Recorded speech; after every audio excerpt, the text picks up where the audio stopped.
Hello and welcome to this presentation of the Premier Ultimate League on the PUL's YouTube channel. Today, Portland Rising is taking on Austin Torch in the PUL's Championship Series International Tournament. This broadcast is brought to you by Spin Ultimate, the official live stream sponsor of the Premier Ultimate League. We are live at Fitzpatrick Stadium here in Portland, Maine on a warm day. Thank you very much for joining us. I'm Ross Ketchke, joined in the broadcast booth this afternoon by Rising's General Manager, Maddie Purcell. Maddie, how you doing? How you holding up in this heat?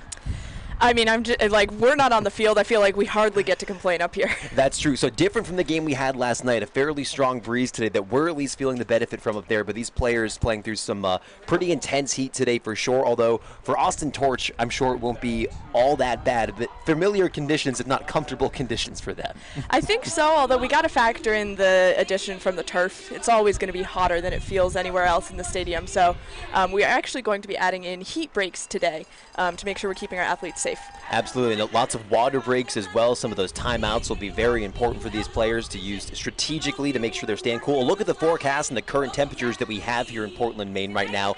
Very warm, 82 degrees and humid, 72% dew point right now. There's a slight 5-mile-an-hour wind coming out from the west that could pick up with a possibility of some storms this afternoon. We keep an eye on the forecast throughout the game as well.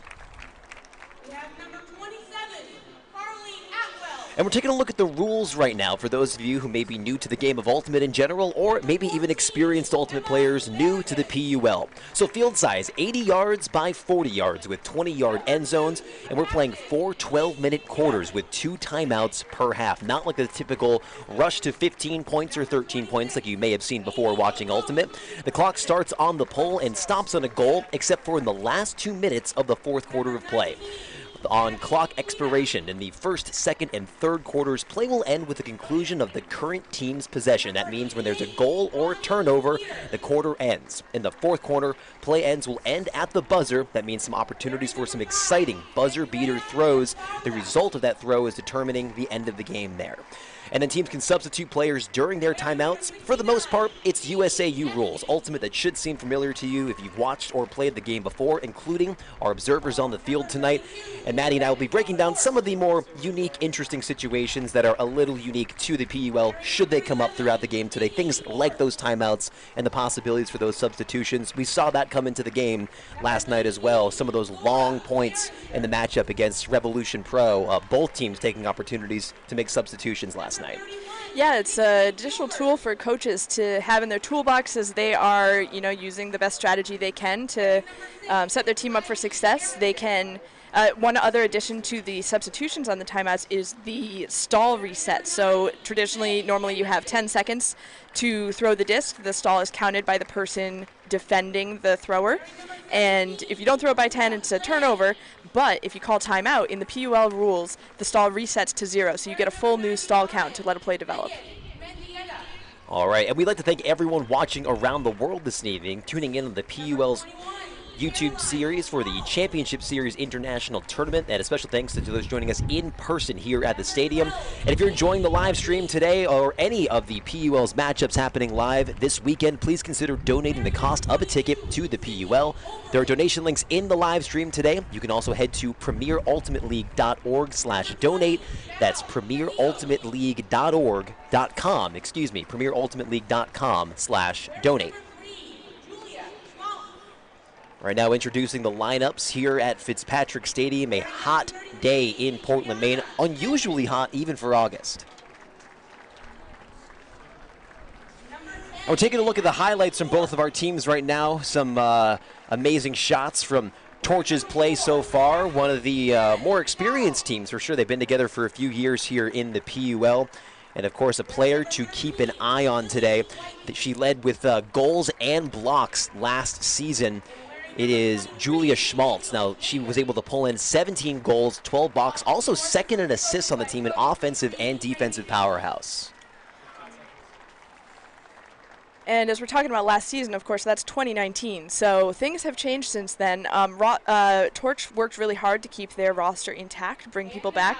But we'll be interested to see who is leading the team now that we're back in 2021. Plenty of new faces, and of course now we've got Portland Rising as well as they're being announced on the field in front of us today. And you've been seeing this play out every step of the way with this team come along. What has been sticking out to you, to this team, as they've played through their first few games in New York and then Revolution Pro last night?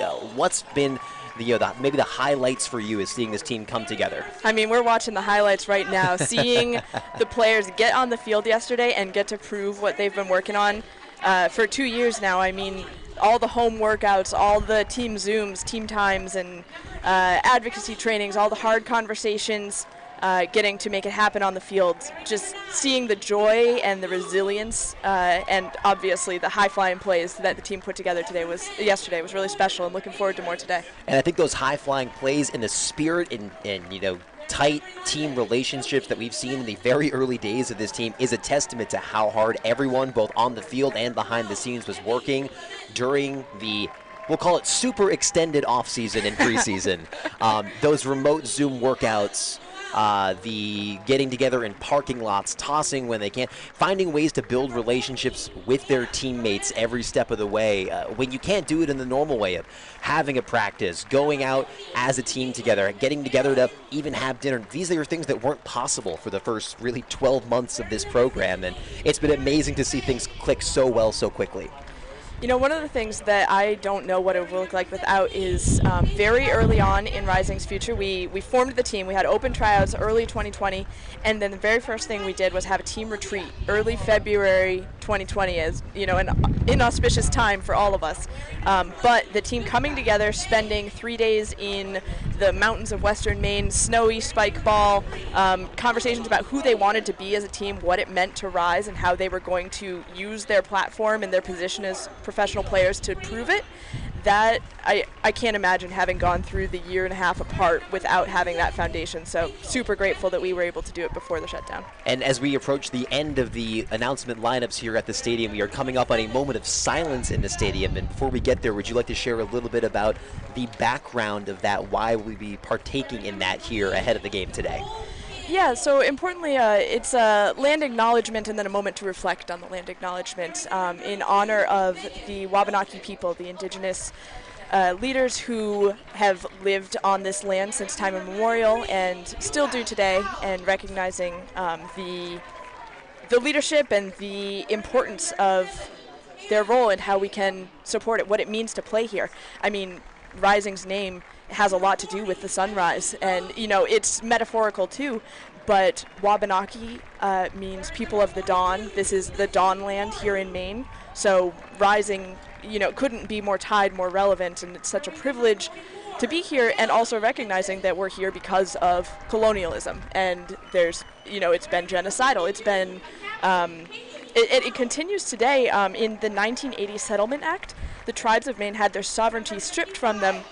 And in Maine, we actually have weaker indigenous rights than almost the entire rest of the country. So huge opportunity for us to do better, and recognizing that as part of getting to play here in Portland, Maine is really important to the team. And those moments of silence happening before each of the games for Portland Rising. We saw it last weekend. We saw it last night, something that the team seems to really be honored and feels is important to take the opportunity to do before the opening poll of each of their games. Yeah, and so in June of 2020, the tribes of Maine, which today includes the Aroostook Band of Micmac, the Holton Band of Maliseet, the Passamaquoddy Tribe, and the Penobscot Nation, formed the Wabanaki Alliance, which is intended to educate people of Maine about the need for securing sovereignty for the tribes of Maine. And you can find more about it at wabanakialliance.com. That's WABANAKI alliance.com. All right. We are entering that moment of silence here at the stadium. We will join them in that on the broadcast, and we'll be back speaking to you in just a moment. We would like to take a moment of silence to remember the tribes whose lives and land were taken in the genocidal colonization of this land, the Dawn Land, and to honor and celebrate indigenous leaders who continue to protect the same land here today. Please join us in 30 seconds of silence.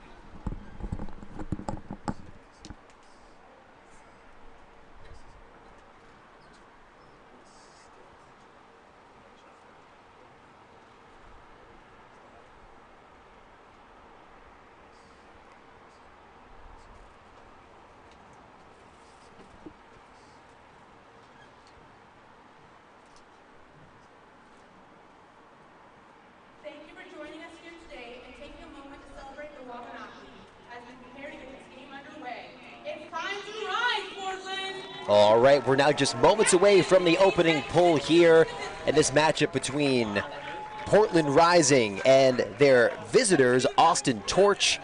We are live from Portland, Maine right now on this broadcast on the Premier Ultimate League's YouTube channel. This broadcast is being brought to you by Spin Ultimate, the official broadcast sponsor of the Premier Ultimate League.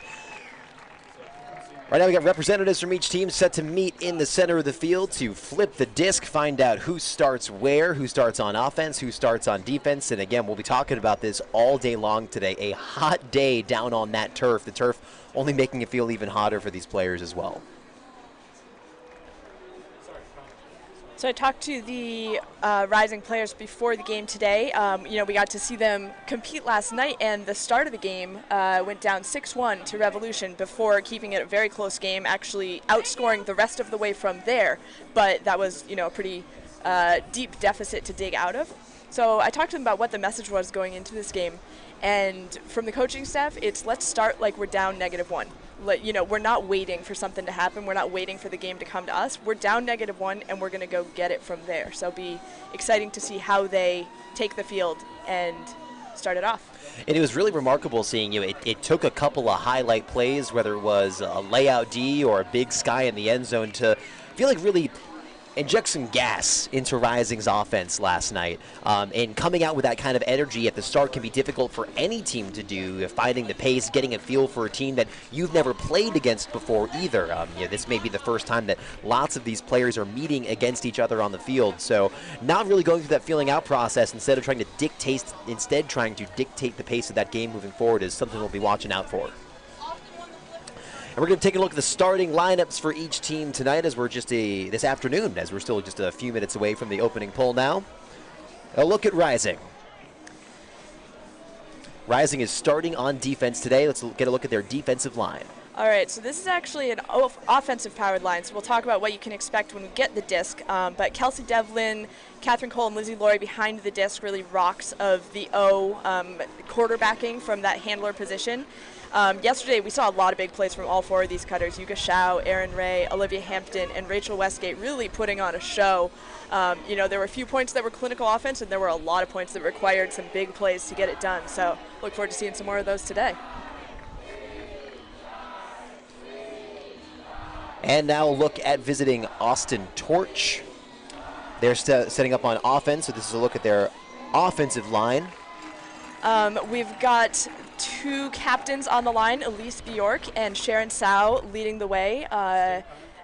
And Amy Broom, a handler that we know pretty well in the Northeast, has taken her talents to Texas. But look for the inside-out breaks with that one. Megan Mendieta, Gabby Quina, Jamie Estes, and Val Pinillos finishing it out. Look forward to seeing what they put together. And Austin coached by Amy Kendiorski. All right, Rising now set to pull here, going left to right across your screen, taking a look down at the far side of the field where Torch is set up, ready to receive. And here comes the pull, and we are underway here in this presentation of the Premier Ultimate League on the PUL's Ultimate YouTube channel. Torch picks up, centers the disc right away. Somewhat of a zone look, and wow, a big layout to start the game there for Torch. That looked like number 26, Amy Broom, making the big play right away to keep the disc alive. The wind going to be a factor in this one. We've been playing through some fairly calm conditions in the first couple games for Rising so far. This is the first time we may see the wind really be a factor here, although the breeze probably feels very nice with how hot it is down on that field. Wind is a factor. Also, play style is a factor. I know Rising was talking about not really using zone looks going into the Revo game yesterday because of the quick pass, which we're seeing Torch pulling off now. Little short, dinky things, trying to move the disc and get through the cup, which it looks like Rising has broken down into person defense, and we are one-on-one the rest of the way. Another full extension grab there to keep the possession alive. Definitely taking advantage of those little 1-2 yard shots to kind of tear up that cup and march it down the field. Now about 20 yards out from the end zone. And a little bit of contact there. Torch retains possession. Will likely be a foul violation call. The players come back to their feet to tap it in.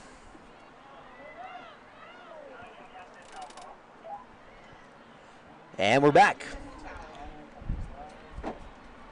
Torch centers, now back closer to the sideline. Looking towards the break side. That one gets away, though, and will sail out of bounds. Observer Malika Smoot bringing the disc back onto the field. Great hands from the observer. Part of the team with Sam Schurer and Stratton today, helping us make sure we get all the rules. Players can call their own fouls, but observers will come in to call in and out. Emily Batcher picks up on the pylon, and Rising trying to move things up the sideline quickly, but gets it a little bit ahead of themselves. That one goes out of bounds. Torch will pick up again about 30 yards out from the end zone. And another shot at the sideline and another turnover. Portland picks up going the other way. 9 minutes and about 35 seconds left to play here in the first quarter of action.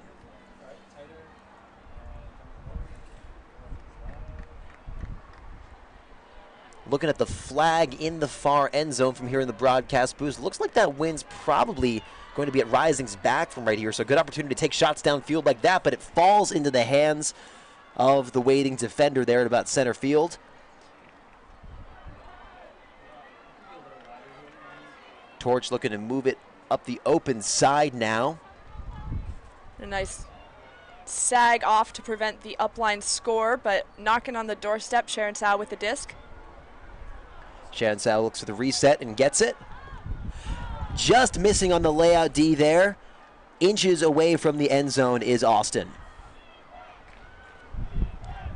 We saw some fantastic end zone defense last night against Revolution, and the big layout grab, but still not quite in there yet.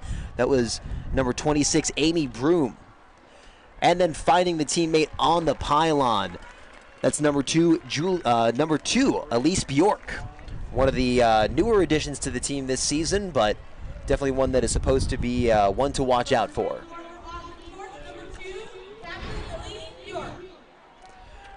Elise Bjork, one of the captains of this team this season.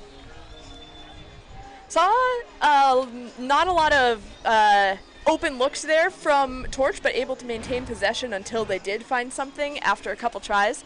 But I think story at that point is we've seen wind be a factor. Are players going to be able to put the touch on their throws to take the wind out of the game, or are we going to continue to see that be a third team on the field? And it'll be the that excitement of opening up this game here in front of the crowd, excited to be playing on the bright sunny day, and it'll probably take a point or two, settle nerves a little bit, everybody take a deep breath and understand how that wind's going to be a factor, especially considering last night it didn't impact the game at all, completely calm conditions, so a slight adjustment there. I expect no troubles seeing that play out.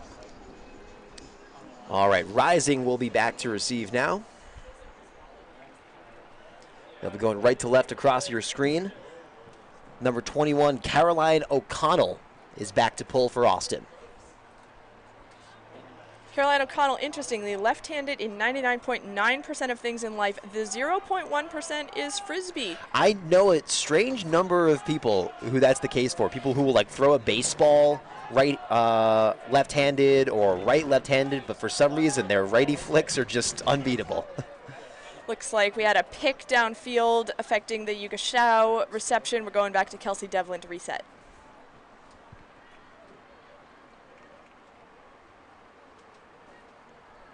And this is that O-line we saw in the pregame graphic. Devlin and Lori currently behind the disc. Olivia Hampton setting the stack. 8 minutes and 7 seconds left to play here in the first quarter of play. The swing now to Lizzie Laurie. Something we saw yesterday, we're already seeing today, that stack getting pretty far from the handlers, and they're not able to connect. That one sails out of bounds, a few yards in front of midfield. Austin picks up now, looks to get the first break of the game. Moving it back towards the center of the field now. Looking for the shot up the sideline, sails off the hands of the cutter, and Portland will pick it up going the other way.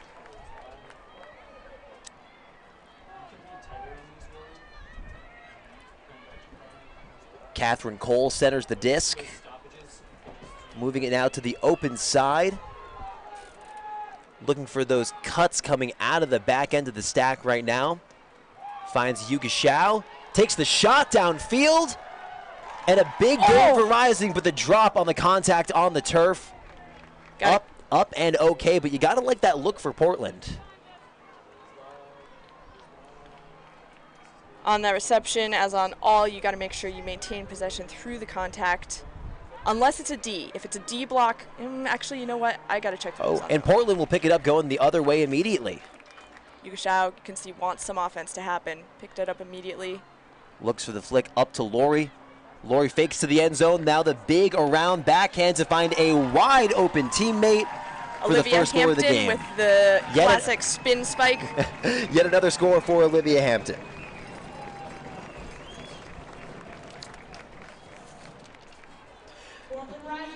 Especially compared to the last offensive point heading the other way there.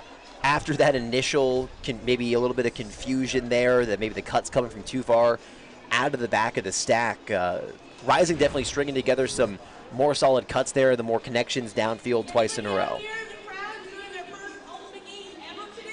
And we're seeing some congratulations there from assistant coach Kate Patterson. Rising is coached today by head coach Ann Lightbody, assisted by Kate, Will Neff, and Court Verhalen.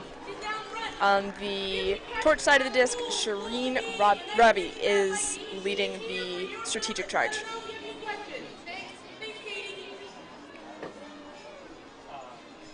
We have a defensive line set to pull. Chloe Rouse with the disc, Evie Clement, number 12, next to her. Then Emma Palacio next to them, Lauren Bateshirt, Nicole Canning, Dushka Baudet, and Adele Pitsis trying to get the turn and punch it in. It is sailing down about 10 yards in front of the end zone. Austin starts centering. And we're seeing 4 handlers back behind that Austin disc, maybe prepared for a zone look and wanting to be able to swing easily. Looks like Portland's coming out in person. 15-yard shot upfield connects. And now a look. The big hut coming down, sailing and falling just out of the reach of the laying out cutter. Unable to bring that one home. Just out of the fingertips.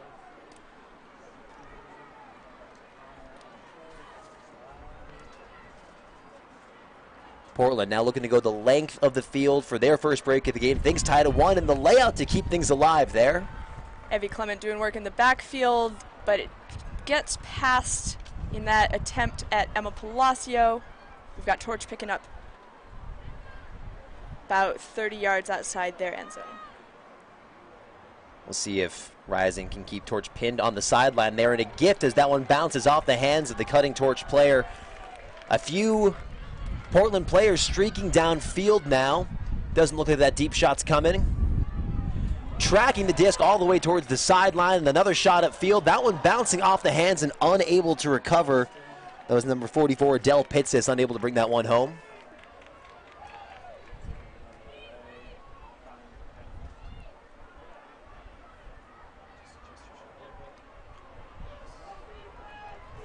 Austin looking to string together offense. That one sails over the D, and a collision after the one-handed grab. No call made, play on. The reset for Torch. Looking back to the strike now. Bounces out of the hands and the contact on the ground.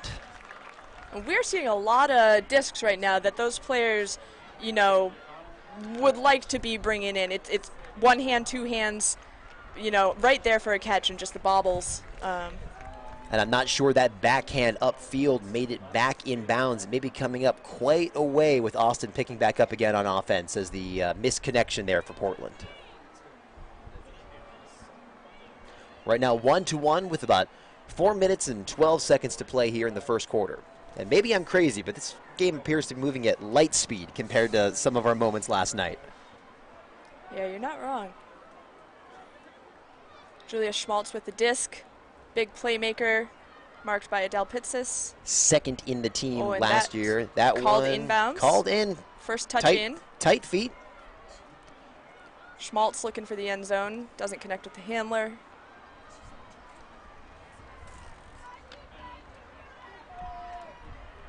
Valpinillos doing some direction in the backfield. The reset to the handler there, closer to the middle.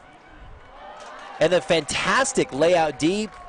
A call on the field. Looks like there was a strip called. No contest. That was number 10, Lauren Bacher.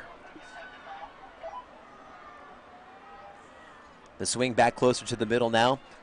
Rising doing a fantastic job of end zone defense, an absolutely smothering display. We're seeing these. Oof. Ooh, the tough cut there. Julia Schmaltz, first goal of the day. Austin takes the lead there, 2-1. Schmaltz in the 2019 season led Torch in both goals and blocks. A force on both sides of the disc, making her presence known early in this one.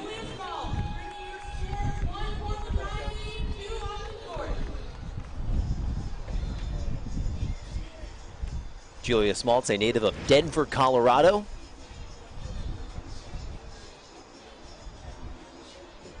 Also part of the women's U24 team back in 2018.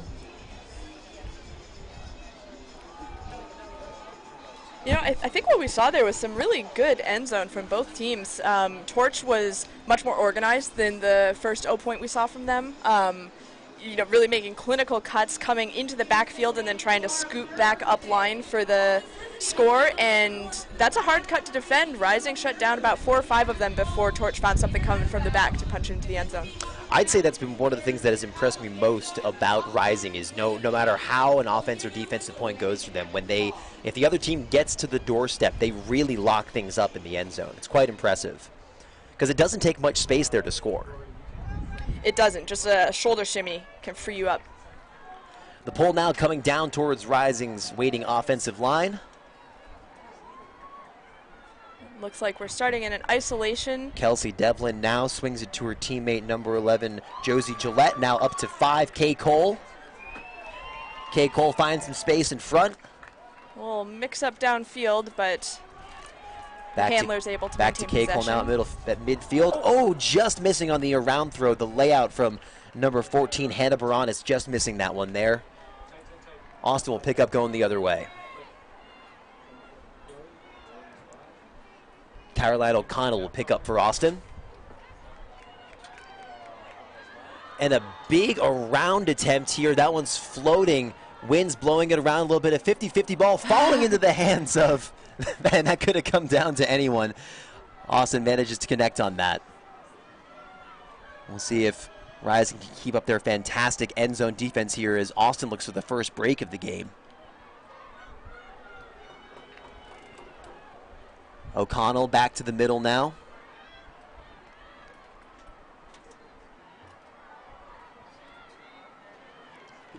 Still inches away from the end zone is Torch. Torch looking to the open side. That one falls just a fingertip away from number 18, Laura Gerenser.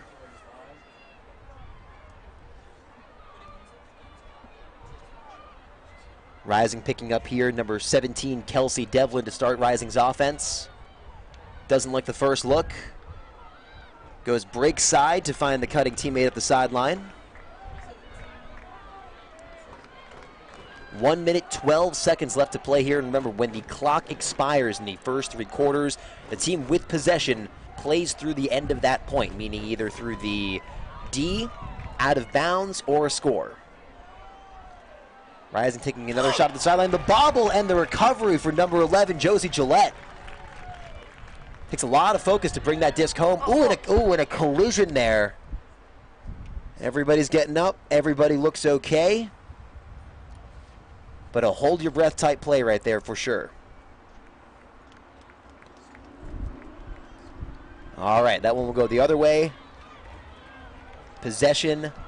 Austin with 30 seconds to try to punch this one home or keep possession. 23 on the clock now. A shot downfield, floating, and that one falling into the hands of Kay Cole. Rising now has an opportunity to capitalize here, but a quick turnover right away. Seen a couple of those close call plays today.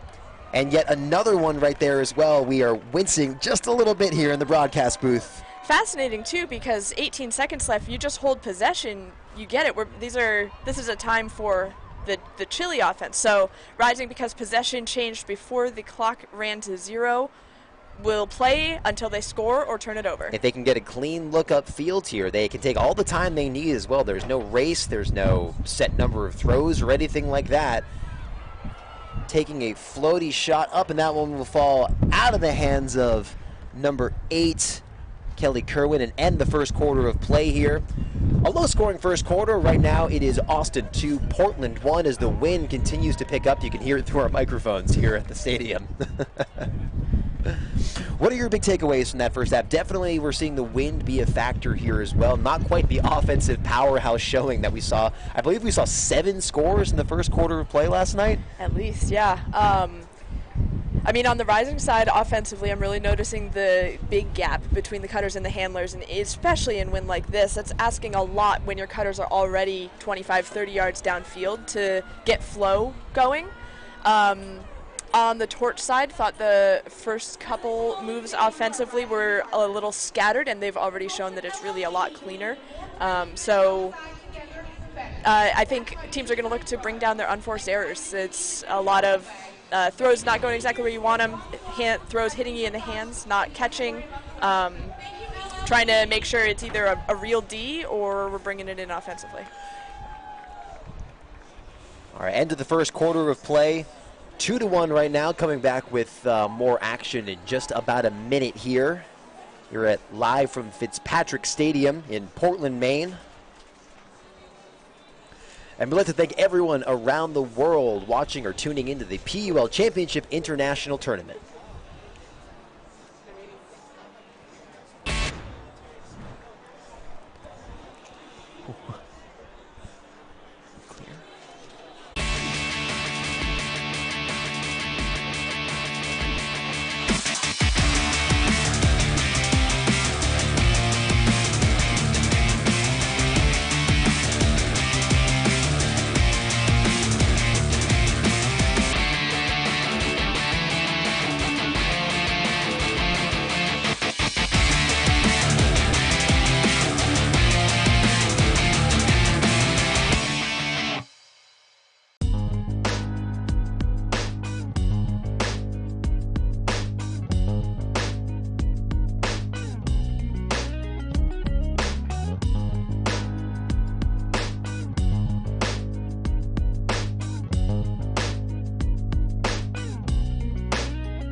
And we're back at Fitzpatrick Stadium here for this matchup between Portland Rising and Austin's Torch here for this presentation of the Premier Ultimate League.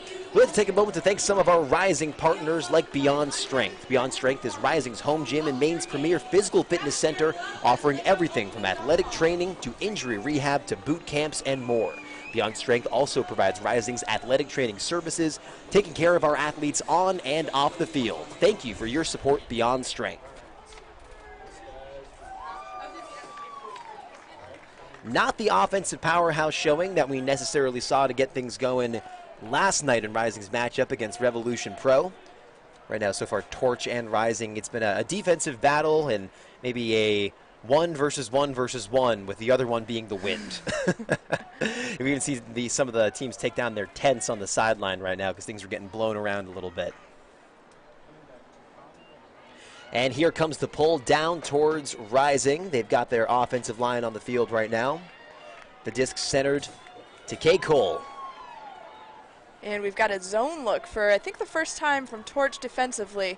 Oh, and threw right into it. So that was an effective decision. Absolutely. Sometimes even just that quick change in the defensive matchup can be a little bit confusing for a team. It just takes that quick second of adjustment, and the one small error can be all the difference. Torch now getting a break immediately to start the second quarter. That's number 31, Nikki Gilbert, scoring off the break. Can't ask for a more efficient offense and defense than that.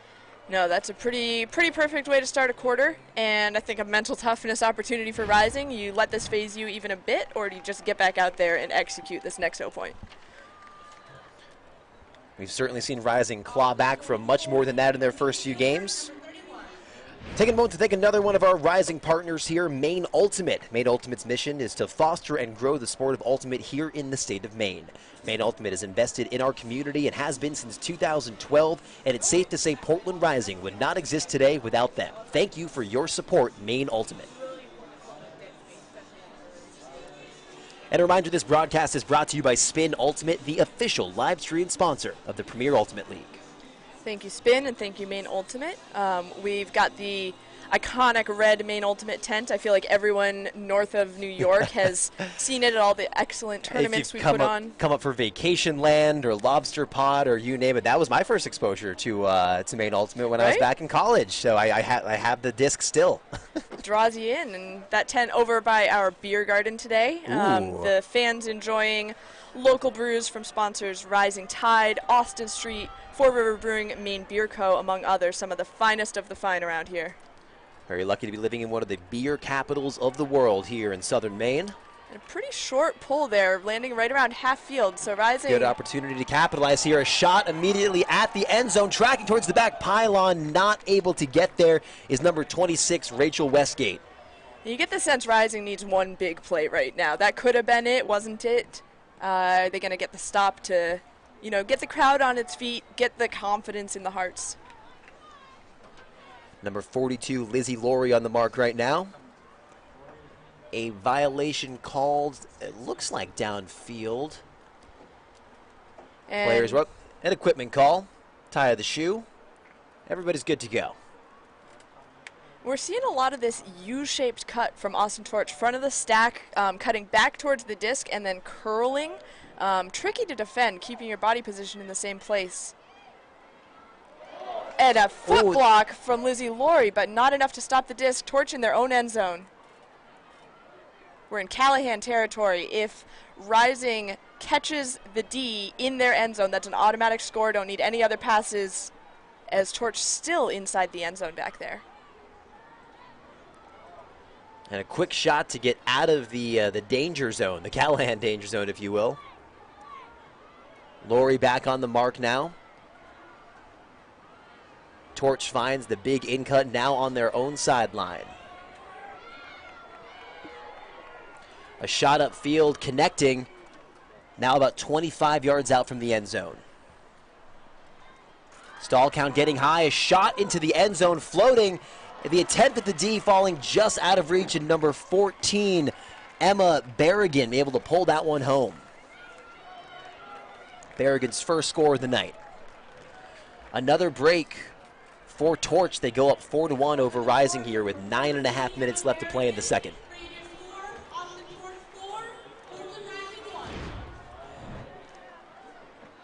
Take another look at that. Maybe that foot block coming up here.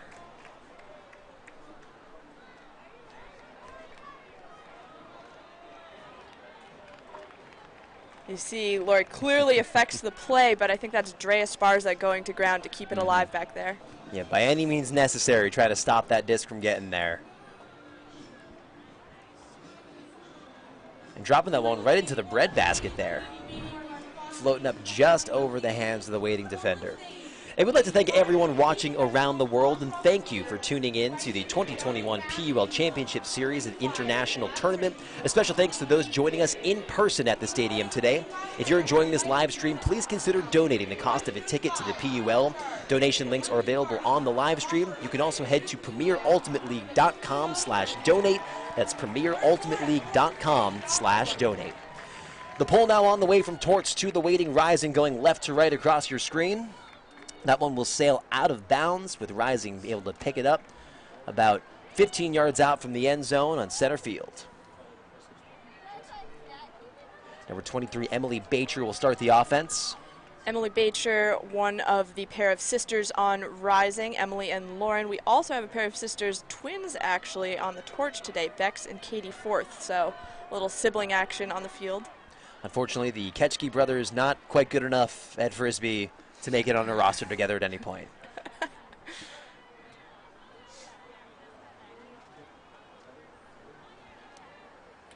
All right, violation back in play now. That one sailing just out of the hands of Rising.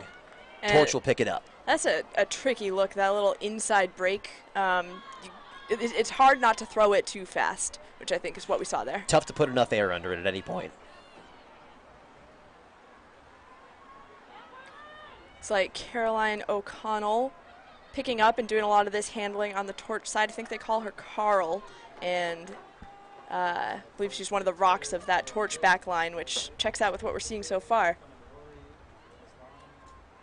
All right, so yesterday we saw Portland go down 6-1 before calling a timeout that seemed to change things around. Down 4-1 now. You think we're seeing a timeout anytime soon? I think if they get the break here, if Torch is able to get the break, you've got to be thinking timeout very soon. Boy, that looked out of bounds to me. I thought she was on the wrong side of that line, but no call. Able to spin it back towards the center, get a little bit more space off the sideline now. Now centered towards O'Connell, who throws break side and finds turf. Pressure from Baronis on the throw. Didn't touch the disc, but you never know what affected the extension. Rising going to work offensively. Struggling to find a reset. Bacher looks downfield here. The punt does not work out. Looks like Ronnie Eater, a big pickup for the Torch, putting that disc to ground.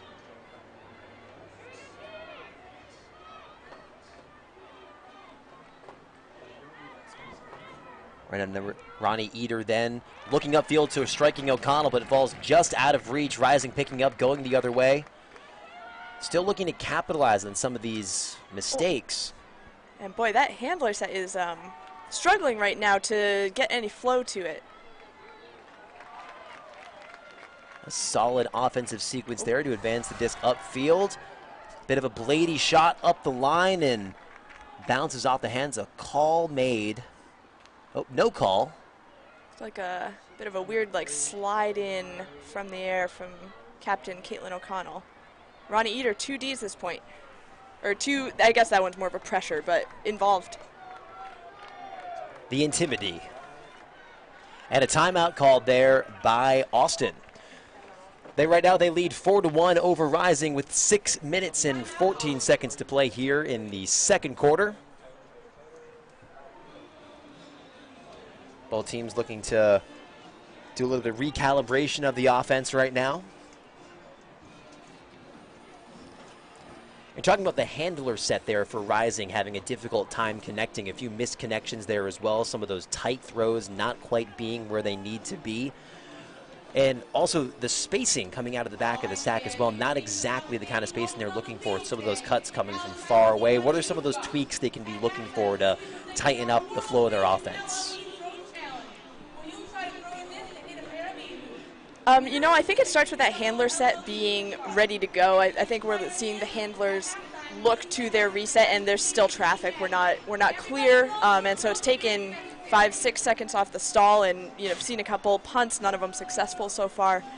So those handlers feeling confident in their movement with each other. It's not even the throws; it's just the position, the flow, and then being able to close the gap to connect downfield.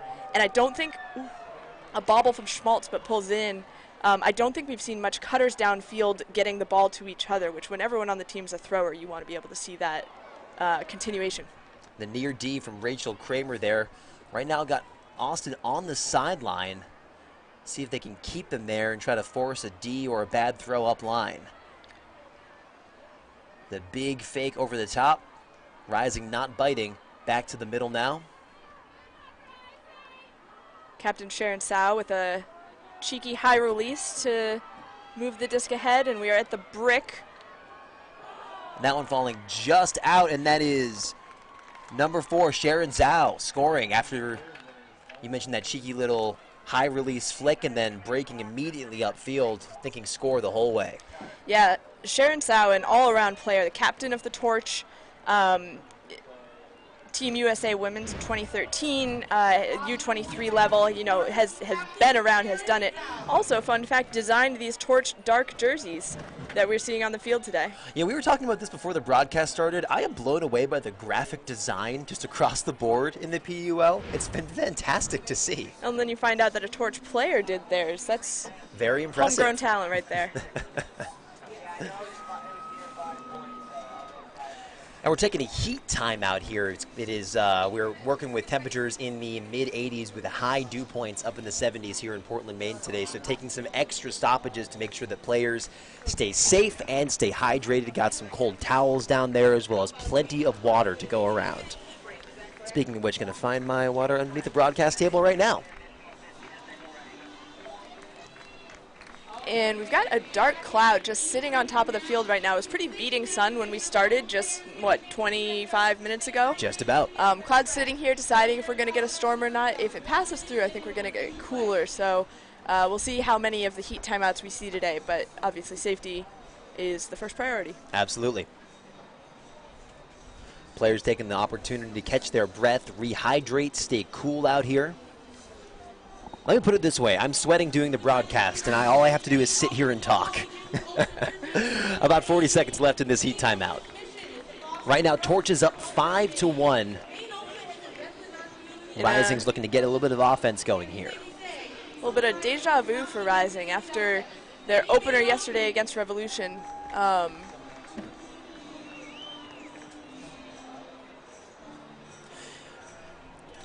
To be a fly on the wall also in that Austin quarter break, because they only were able to put up a few points on the board to start the game and then have come out guns a-blazing here to start the second. Yeah, it doesn't. I don't think we've seen any big strategic changes yet. We saw that one zone that got a shockingly effective turn to start the half. to start the quarter, the real quick turn and score. But beyond that, it's been executing on the little things, that either those discs that were falling just a few inches out or a couple of those drops, cleaning up some of those little mistakes is all it's taken for Torch to pull ahead a little bit here. And honestly, maybe I'm going too broad with this. We're, a decent distance away from the field, but feel like Torch is playing with more joy right now. And that is showing in the way that they're attacking the field and playing Frisbee with and for their teammates. That pull from Captain Sharon Zhao. Rising centers the disc, looking to get some of their offense going. We know they're always only one big play away from a really exciting moment, and we've seen some of those big plays be the catalyst for some big runs for lots and lots of scoring in sequence. A floater over the top doesn't quite get there, right into the hands of the waiting Austin defender. Andrea Sparza with the disc, now centering the offense as the handler.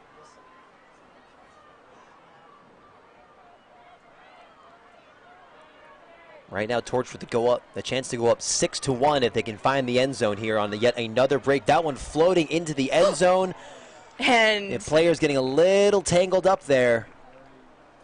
The disc actually touched down by Alex Odie, and they almost flew by it. That disc kind of hung behind them for a little while, but putting enough of a hand on it to put it out of the reach. And it looks like the collision was Drea Sparza and Kelly Carwin off the disc. And we can see the observer stepping in here, helping the Regardless players. of the foul call there. Is that your perspective? Yeah, I thought I had a really good play on it regardless of what happened here. Okay, cool. So just to save time, I'm going to make that ruling here. I'm going to agree that it was uncatchable. So it is going to be White's disc here at the goal line. Okay? So ground check from you, if you don't mind. Just ground check, and then we're active. It's White's disc. And in the magic of broadcast technology, we tap into the audio there from the observer. The observer stepping in there to agree that that disc was uncatchable, meaning that collision did not affect the play, and the D from Rising does stand, so they will pick it up going the other way, a turnover for Torch. That's Captain Alex Odie with the D, and now communicating with their team about what we're going to do to get this offense back. Kay Cole will pick up, looking to go the other way. And Torch backs to the disc, just trying to shut down Cutters moving towards it as they tried to force that sideline. Oop, and there's another quick turn with an opportunity to get the break. Tiptoeing on the line is Torch not able to punch it in, but there it is, number 18, Laura Gerenser on the score there. The quick turnaround, and now they go up 6-1 over Portland Rising. 3 minutes and 20 seconds to play here in second quarter action.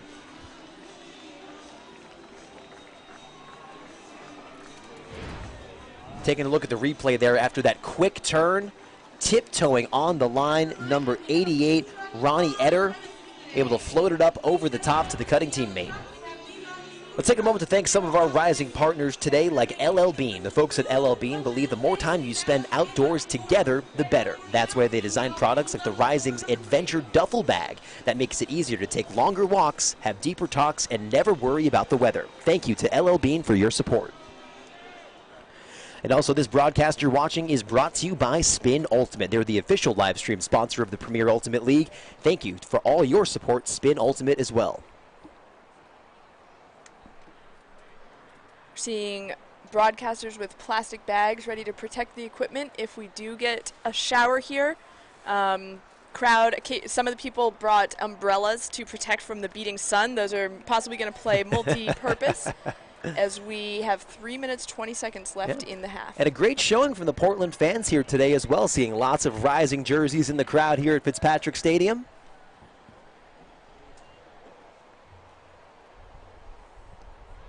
A little bit of context for those of you watching at home. We are here in close to what I guess you would consider to be downtown Portland. We are right next to Hadlock Field, which is the home of the Portland Sea Dogs. They're the AA affiliate of the Boston Red Sox. So the real sports hub, if you will, of Portland right now. Also next door to where the Maine Celtics play, the G League affiliate of the Boston Celtics. So we have an offsides here on the field on Portland Rising. The receiving team, that means they left their line. They crossed the plane of the end zone before the disc was released. So they have to begin the point at the reverse brick mark, which is a no-tolerance call from the observers. And obviously a disadvantage to Rising working out of their own end zone. We've been talking about Callahan territory here a little bit today. Not trying to speak a highlight into existence, but always exciting to see one. See a couple raindrops coming down in front of the broadcast booth now. K. Cole with the disc in the end zone, moving it up towards their own pylon. Still a long way to go to get out of the end zone and then march it downfield. And just nothing free for White. We see finally Olivia Hampton able to toe the line on the sideline. Looks up to Lizzie Laurie now. Laurie taking a shot downfield, thinking big play. It's floating. It's in the air. The defender misses and wrangling it in. Now the shot to the opposite side of the end zone and the score for Rising. That's a blade from Yuga Shao to Kate Powers. Kate had to do work to make sure on that one. That's not an easy catchable disc. And also, Rising hasn't seen a lot of opportunities like that. You got to make sure. And that's one of those big-time highlight play opportunities we've been talking about that can really get this Rising team's offense in groove. And if that doesn't do it, I'm not sure exactly what else will. Here's the big flick from Laurie looking downfield. One of the quarterbacks of the team, always a steady presence there back in the handler spot, taking that shot downfield to find the teammate number 33, Yuga Zhao, who then sends the disc blading into the end zone, but the captain, Kate Powers, always cool under pressure, pulling that one in. And wow, I didn't realize live until I saw the replay, but that was a tough read for Yuga Shao. That came directly over her head. She had no idea where the disc was until the defender was practically going up for it and still managed to adjust on the field, bring it in, and have the presence of mind to get it into the end zone. And the wherewithal to quickly turn around, find that disc, change directions over the back shoulder, and still pull it home. You can see on your screen now the rain is starting to come down here at Fitzpatrick Stadium. And we're expecting this to be a short shower. We'll keep you posted on the weather situation. This does mean that the disc is going to be a little wet, so the players wearing their layout gloves will be thanking their lucky stars for that one. That's what we call a segue in this business because, of course, layout gloves are the official glove of the Premier Ultimate League. Would you believe we've only been working together 2 days? You know, it's really impressive. Layout gloves are the official gloves of the PUL and Portland Rising. And hands on that one from NASA in the zone, but just enough pace on the disc to get through. Torch retains possession, and that is a tight little cup we got from Rising right now. Torch not seeming too flustered by it. Rising grinding to catch up to the disc, but it breaks through. The rain coming down much heavier now. A shot up the sideline. Great footwork staying inbounds, just towing that line and holding control of the disc. Austin looks to center it back, just missing on the layout attempt. Bid from Nicole Canning.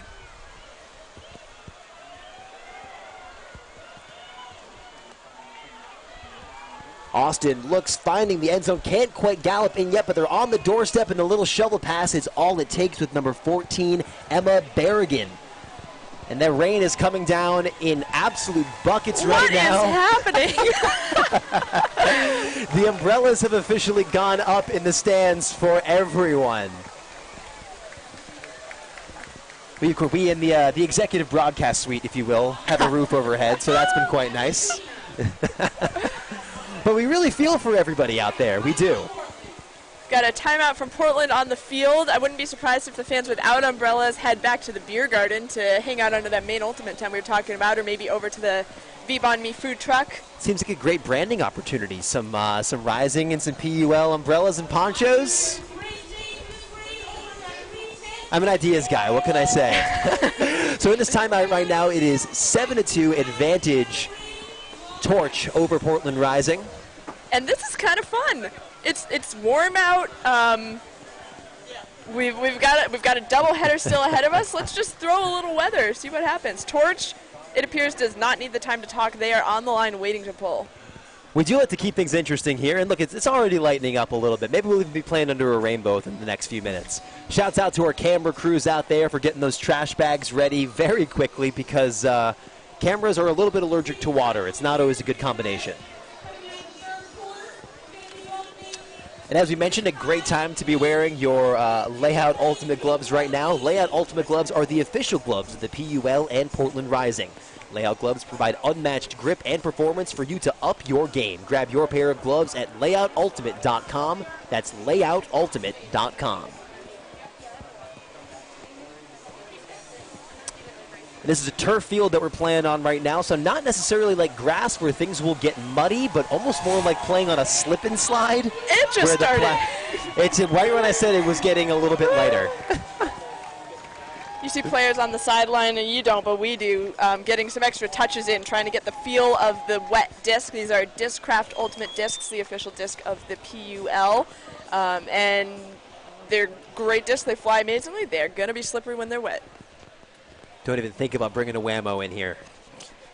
You even allowed to say that on the broadcast? It's okay. Isn't that like an in-ultimate joke? Everybody laughs about that? I hope they're laughing. I think everybody's had that experience okay. before. All right. Ross, in 1 minute, the DC Raleigh game is over. Right now it's 2013 DC. I'll update you when it's over. All right, Portland picks up here. Our wettest point of the game so far. See a few players putting on their gloves for these points, trying to get a little bit of extra grip on that disc. Centering back now to K. Cole. K. Cole looks up the open side, and it falls bobbling off the hands of the incoming in-cutter. Torch will pick up and go the other way. Right now they lead 7-2 with 45 seconds to play here in the half. And remember, at the end of this quarter, it will not be stopping at the end of the clock. Whoever has possession will get to finish out that point until there's either a D or a turn. And there's the turn now, so Portland does not have to rush here. Players are going to talk this one over really quick. Not a lot of time on the clock, though, only 24 seconds.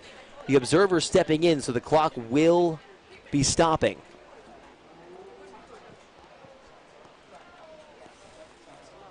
The clock is not stopping.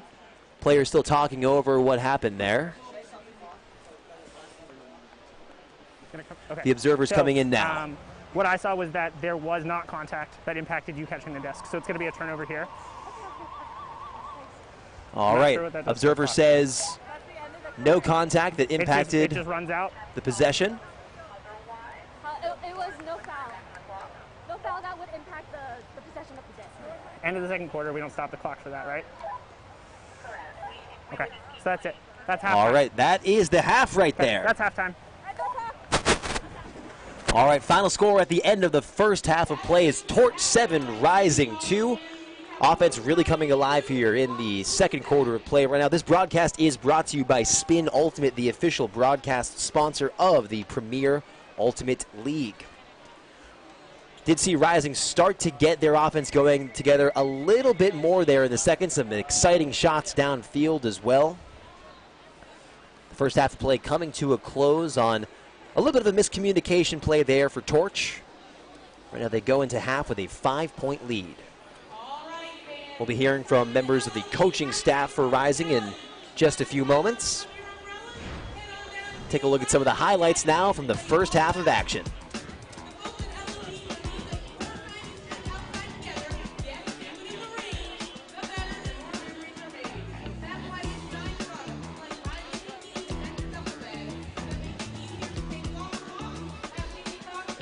And while we're enjoying these highlights, we're going to take a moment to thank some of our Rising partners, like Main Movement, a husband and wife team with a passion for health, wellness, and having fun. Main Movement helps you stay active with whatever you enjoy. To them, an active lifestyle means being pain-free and having the energy you need to reach your goals. They offer a full range of services, including bodywork, personal training, and nutrition coaching. They also help clients from all ages and backgrounds, so if you're looking to eliminate pain, develop a training program that's tailored to your specific needs and goals, or just need help making some better nutrition decisions, they're here to help. You can find Main Movement on Instagram.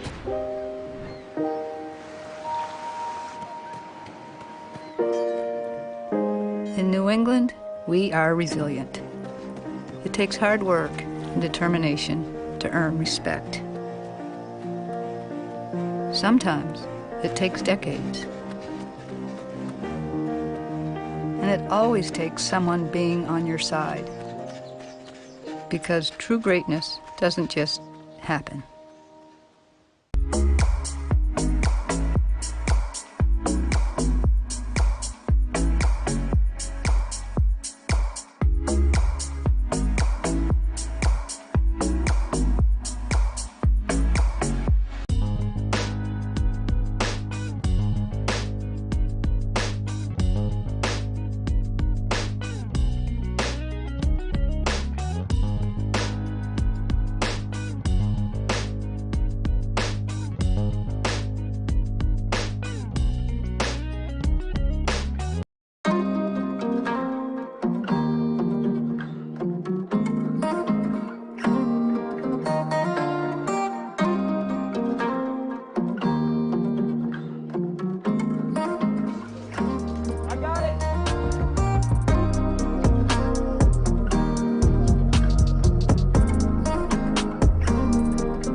All right, welcome back here to Fitzpatrick Stadium in Portland, Maine, as Austin Torch takes on Portland Rising in this Championship International Series for the Premier Ultimate League.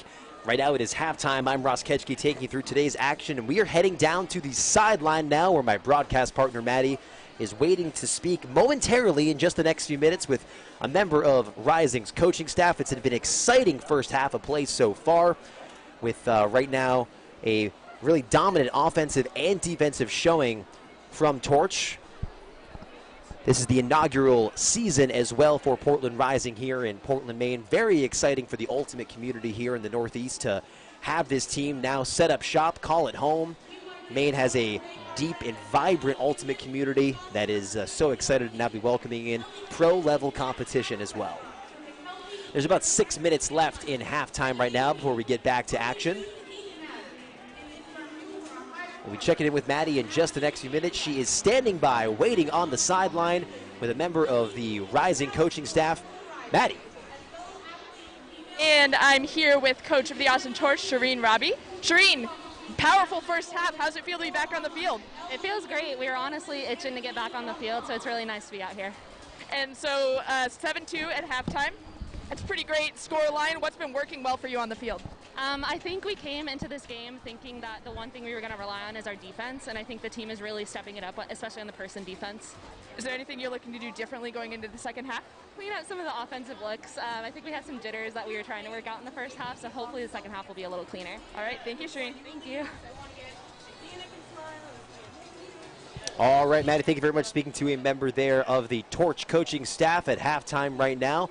We've got about 5 minutes until we jump back into the action, and we want to, of course, thank everybody who's watching around the world right now. Thank you for tuning in to the 2021 PUL Championship Series International Tournament.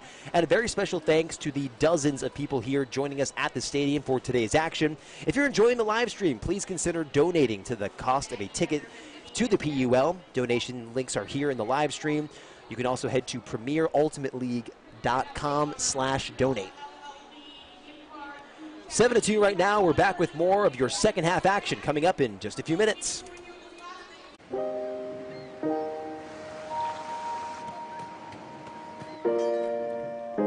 In New England, we are resilient. It takes hard work and determination to earn respect. Sometimes it takes decades. And it always takes someone being on your side. Because true greatness doesn't just happen.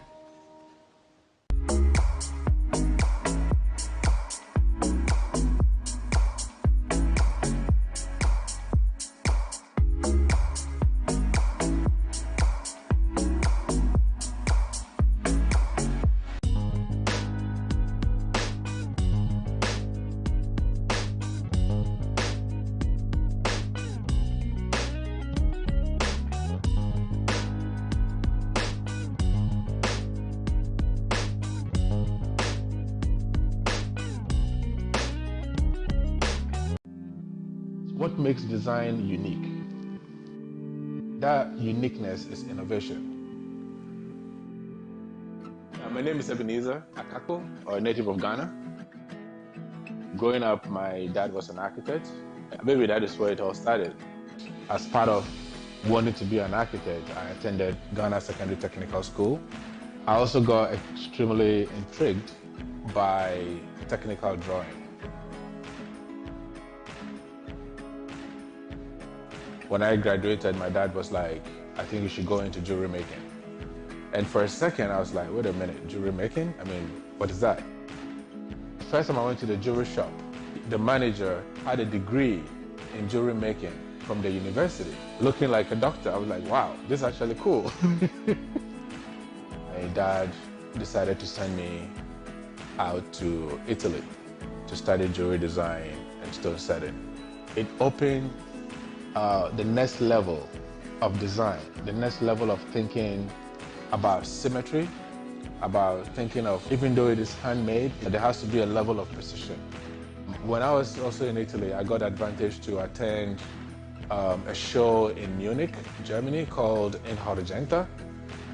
It was there that I actually saw firsthand how technology was going to revolutionize design in general. We have these symbols in my native country, Ghana, that are being underutilized. So my whole goal was, how do I take these visual language symbols and elevate them into our modern culture and keeping the integrity of the symbol but still telling the story.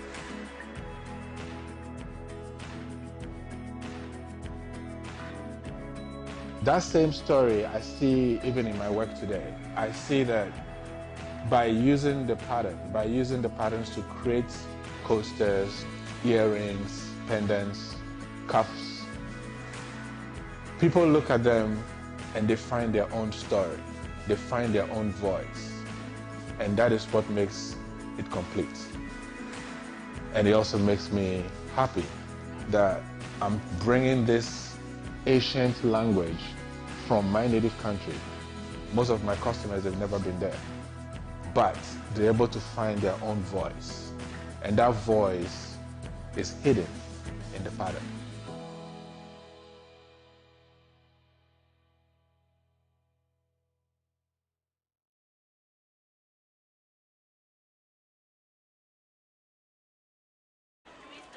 And welcome back between this matchup between the Portland Rising and Austin Torch. Right now, Torch leads 7-2. And welcome to everybody joining us after the matchup between DC Shadow and Raleigh Radiance. DC Shadow getting their second win of the game today. The final score of that one, 20-13. Those teams playing in New Jersey this afternoon. Claire Trope having a big game in that one. Lots of impressive catches as we now look to catch up on the action here in Portland, Maine. And before we get the half started, we're going to take a moment to thank a few of our Rising partners like Girl Scouts of Maine. Girl Scouts of Maine is beyond proud to support Portland Rising. Before they were Ultimate Legends, many team members were Girl Scouts and are on the groundbreaking types of groundbreaking role models that girls need today. Girl Scouts of Maine builds girls of courage, confidence, and character who make the world a better place. Go volunteer today at www.girlscoutsofmaine.org. That's girlscoutsofmaine.org.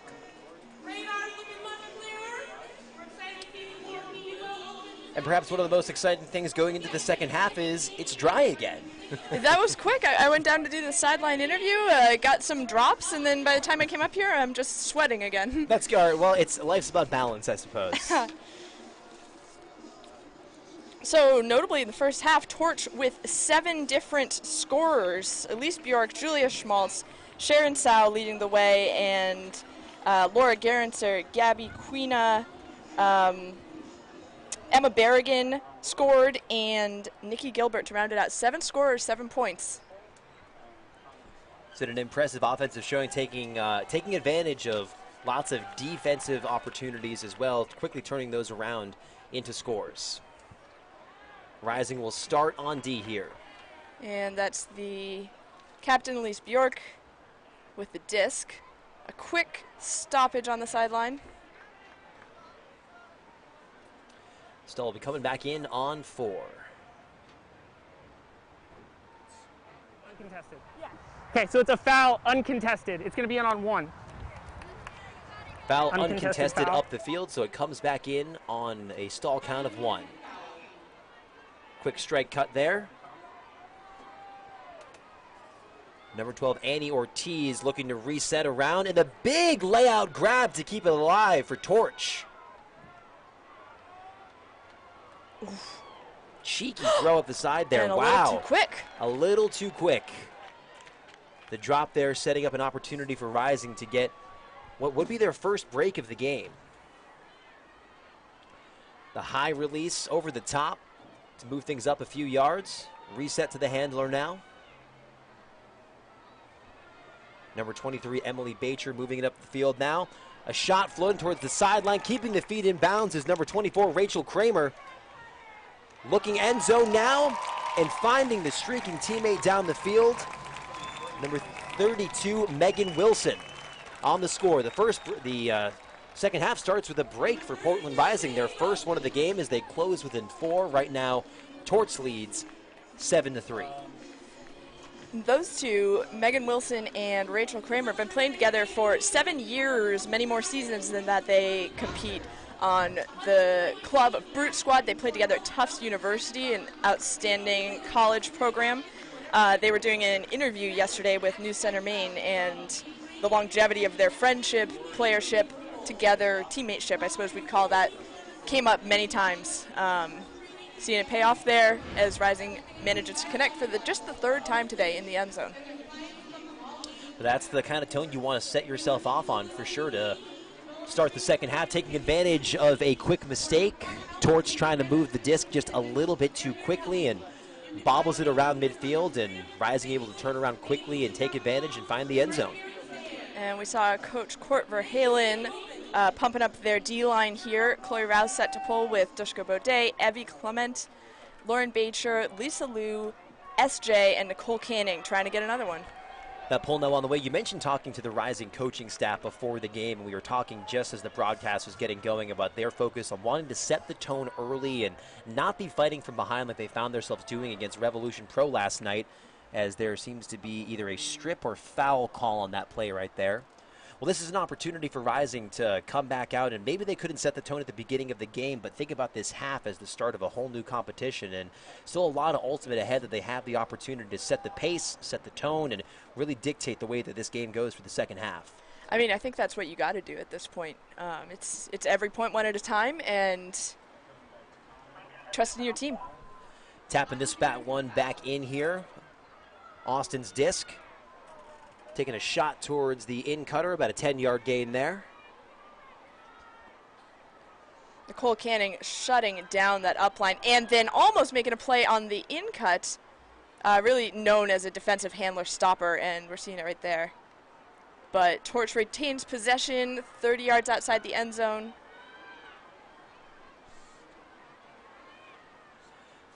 Torch has been able to, it's been death by 1,000 in-cuts frequently, but a big D there and a chance to take a shot downfield right now.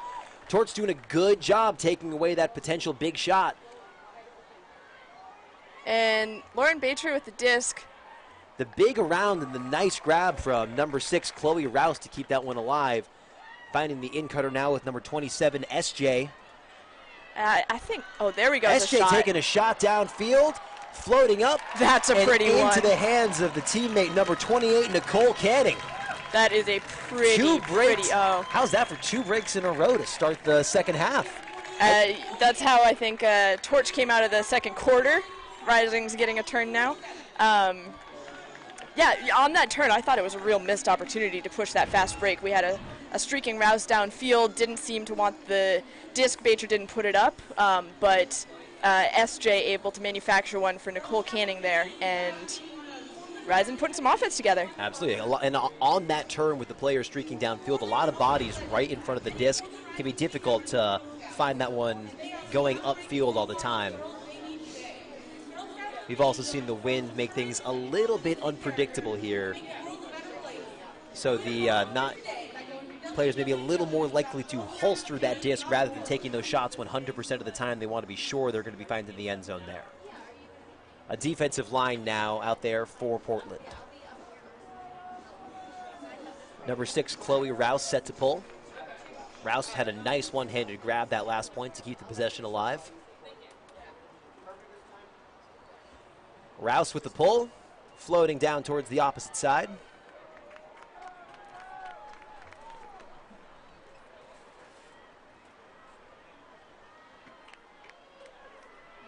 Torch looking for their options right now. O'Connell, a nice shot to gain lots of space downfield. Another big shot. Oh, and the D knocking it out of the hands and streaking downfield is number 17, Kelsey Devlin.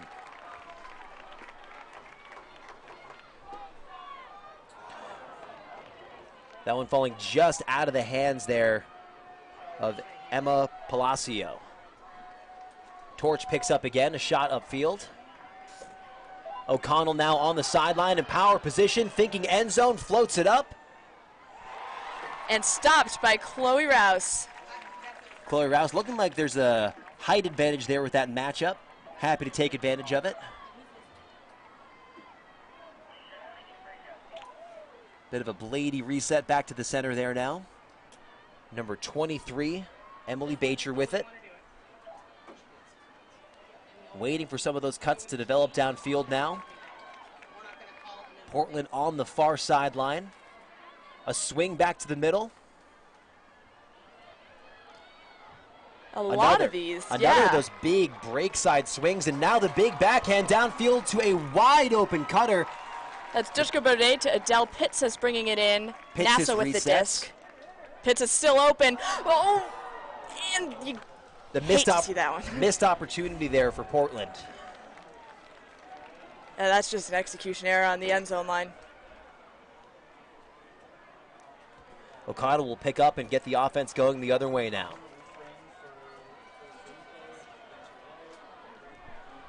The disc is tapped in. Stall count at 4. The flick bobbled around but controlled by Torch. And the switch there, trying to create some space. That one's going to be a little bit out of reach for everybody, so Portland will pick up with about 75 yards to march downfield to try to find the end zone once again. Players taking a quick breath right now, and a timeout called. I have to say that's a good timeout after a few turns back and forth, some long shots downfield as well. Of course, here in the PUL, both teams have opportunities to switch out their lines. Not that it would matter in this opportunity, but also resets the stall count. Saw that one missed opportunity there for Portland, who had a chance to put themselves within 2. There's 6 minutes and 20 seconds left in the third quarter.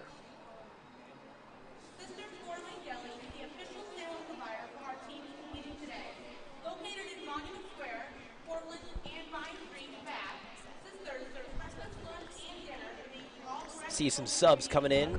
Portland putting their offensive line on the field.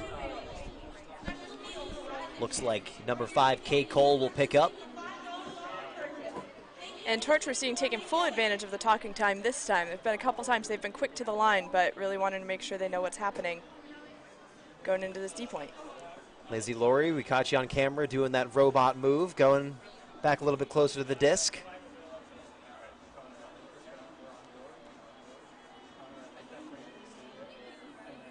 O'Connell will be on the mark here. The Cole and O'Connell matchup should be a fun watch. That one falling just out of the hands of Laurie there in the middle. O'Connell now thinking end zone, taking the shot, floating up. 2 rising players. 2 rising players. And it's not enough. Not enough. An impressive grab up there from number 22, Sydney Overman, timing it just right to let the disc fall down into her hands. And that one's a missed opportunity for Rising. Could have been a 2-point game. Now it's doubled up. Right now, And 8-4, Torch advantage. It feels like inches on that point. And I think we're seeing it on the faces. Like, there's not, there's no gloom, but there's definitely some, like, steely resolve that we haven't seen a lot of other times. O'Connell has not hesitated one bit to take those shots towards the end zone. And about 3 tries and finally connecting on the third one there to Overman.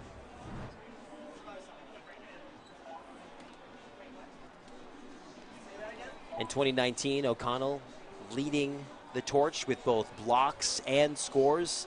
Second leading on the team in assists as well, so a player who makes their presence known in every facet of the game.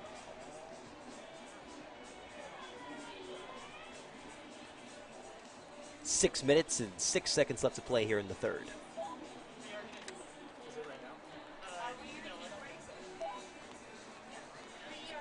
All right, players taking a heat break right now. Temperatures in the mid-80s and very, very humid here in Portland, Maine today. So taking some extra breaks to make sure the players stay hydrated, stay loose, stay cool. Safety a top priority here.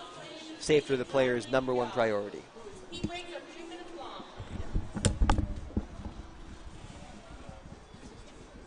All right, we're going to be taking a quick break here. We'll be back with more action here for the Premier Ultimate League in just a moment. Stick around. Opponents. I've met my share of them. I've gone up against thousands.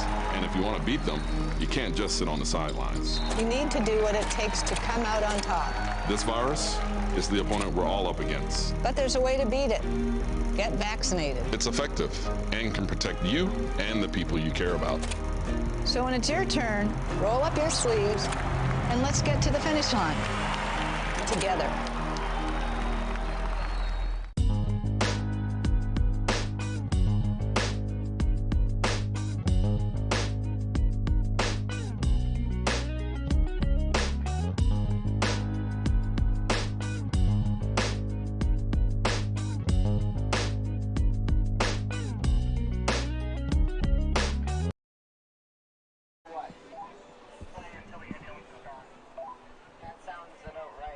And we're back here at Fitzpatrick Stadium with this matchup of the Premier Ultimate League. Right now, Torch is up 8-4 here as players take a heat break. It'll be an extended one as we are battling some high temperatures and high humidity here in Portland. We just saw a real missed opportunity here for Rising. They had 2 hands on the disc in the end zone with no defenders around, and that turn, unable to bring that one home, ends up leading all the way towards a big score for Torch down the other end.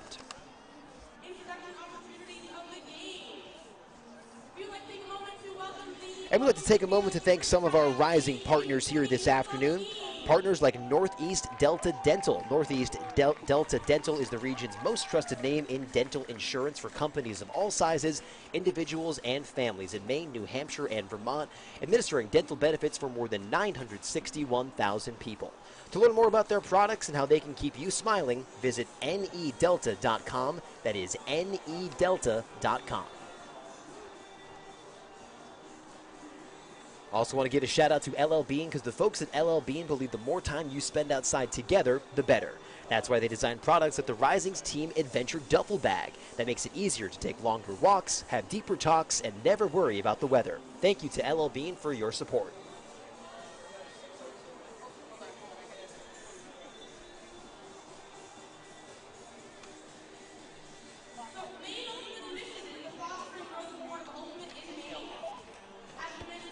Players tossing a little bit in the end zone right now, trying to stay loose, stay ready. Saw lots of players put on their layout gloves when the rain started pouring at part of the second half. Things definitely still a little bit damp out there, definitely very humid. Sweaty hands do make it a lot harder to keep control of that disc.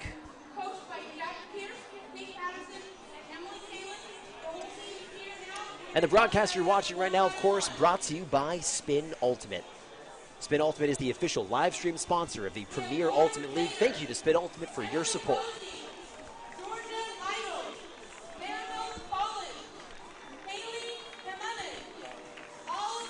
So we have entering the field right now, while we take advantage of this extended heat break, the players from Riptide, Maine Ultimate's U20 team, who have just some legends. Emily Posey on the Rising roster as a practice player. Her sister, Annie Posey, this team co-champions of the Youth Club Championships in USA Ultimate in 2019, shared that honor. I believe it was a lightning delay that cut that game short, weren't able to finish it, shared the honors, and some of the players who, you know, they're the future. Emily Posey's been the future for a minute now. She's here, she's the present, but these players who coached by Jackie Pierce, a USA Ultimate Hall of Famer, as well as Kate Patterson, Portland Rising's assistant coach, and Emily Kalin. And just an elite group of athletes really work to support each other on and off the field, learn about what it means to train as an athlete.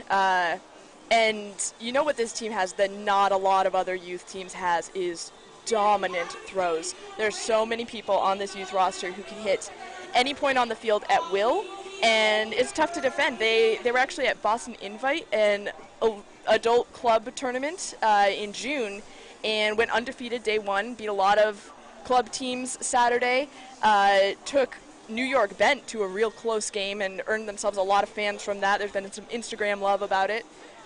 Just, you know, incredible group of Maine youth, excited to watch them grow. Hopefully see some of them on the Portland Rising roster besides Emily Posey not too long. And we've been talking during these games about the impact that the organization Maine Ultimate has had on the sport of ultimate, not just here in Maine, but in the greater New England area. Lots of folks know some of the big tournaments they put on every year. They're some of the favorites for the club teams, both on the, hey, we're just here to have a lot of fun, and some of the highest level competition club teams as well. And from the youth programs to the school programs that they help coordinate, I would say the success so far of those club teams, and now the early success as well of a team like Rising, really is a testament to the impact over the last decade or so of Maine Ultimate. And we're going to be taking another quick break right now. We're back with more action here in the Premier Ultimate League in just a few minutes. Stick around.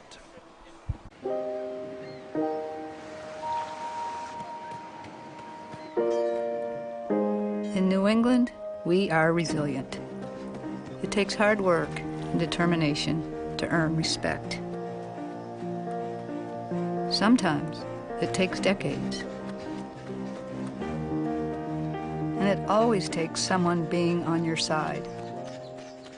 Because true greatness doesn't just happen.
What makes design unique?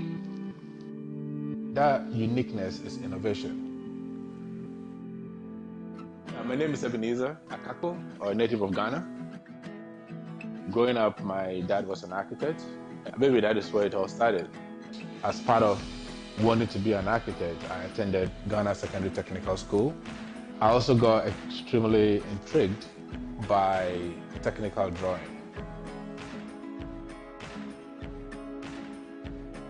When I graduated, my dad was like, I think you should go into jewelry making. And for a second, I was like, wait a minute, jewelry making? I mean, what is that?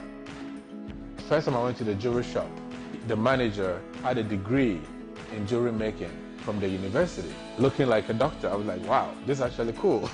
My dad decided to send me out to Italy to study jewelry design and stone setting. It opened the next level of design, the next level of thinking about symmetry, about thinking of, even though it is handmade, there has to be a level of precision. When I was also in Italy, I got the advantage to attend a show in Munich, Germany called Int'l. It was there that I actually saw firsthand how technology was going to revolutionize design in general. We have these symbols in my native country, Ghana, that are being underutilized. So my whole goal was, how do I take these visual language symbols and elevate them into our modern culture and keeping the integrity of the symbol but still telling the story.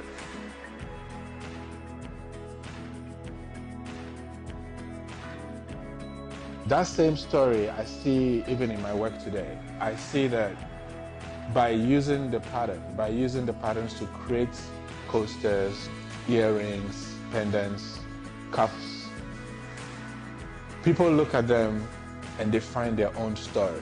They find their own voice. And that is what makes it complete. And it also makes me happy that I'm bringing this ancient language from my native country. Most of my customers have never been there, but they're able to find their own voice. And that voice is hidden in the pattern.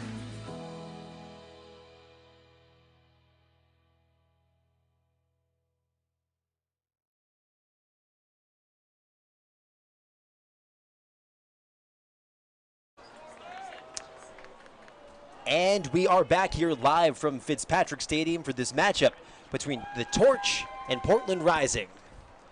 Right now there's about 6 minutes left to play here in the third quarter of action. Torch leads 8-4. Rising has seen a bit of an offensive turnaround so far in the second half, although they did just give up the point to Austin Torch moments ago. The PUL now on the way to Rising as they look to get their offense back going again. The PUL sailing out of bounds.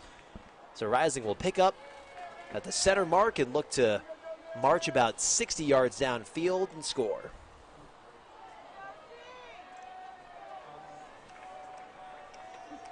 And the Torch defense really bunched in the middle of the field, trying to force Rising to go around the outside if they want to move it up. Kay Cole swings to the sideline. Which it does look like Rising wants to go through the center, so we've got an impasse here.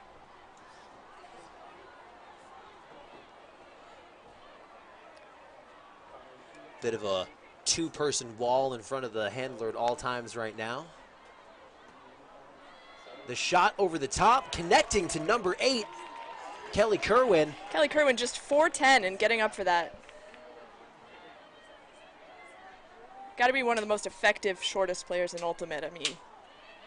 All heart right there. Oh, that falling just off the fingertips and rolling in the wrong direction for Portland right now. Right around half field, Torch is going to take over. O'Connell now to pick up. Her fingerprints all over this game.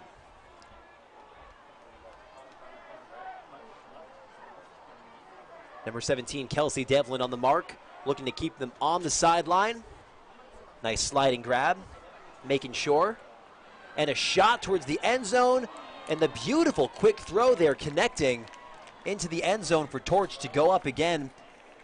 That's number 4, Sharon Zile. And the first time today we've seen a Torch player score twice. They have 8 players for 9 goals now. Sharon Tsao leading the pack. An almost telepathic connection there, too. The back totally turned before looking upfield, and nice hooking backhand to find Zhao streaking to the back of the end zone. I honestly think defender Odie just didn't know the disc was there. Stuck one past. Yep, not a lot of time to recover once that one was up as well. It was a bit of a laser shot. All right, now 9-4 Austin advantage. The sun's starting to shine back through the clouds here now after a brief rain shower passed overhead in the first half. One of the hotter days of the summer that we've seen here in Portland, Maine right now. Temperatures in the mid-80s, a very humid day for these players to be fighting through. Well, the winds that we are dealing with, especially in the first quarter, has seemed to pretty much calm down. So we've seen the throws a lot more under control, I would say, within the last few minutes of play.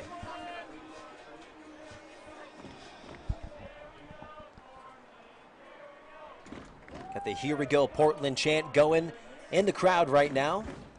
Lots of fans out to support the newest professional sports team here in the state of Maine. Lizzie Laurie picks up,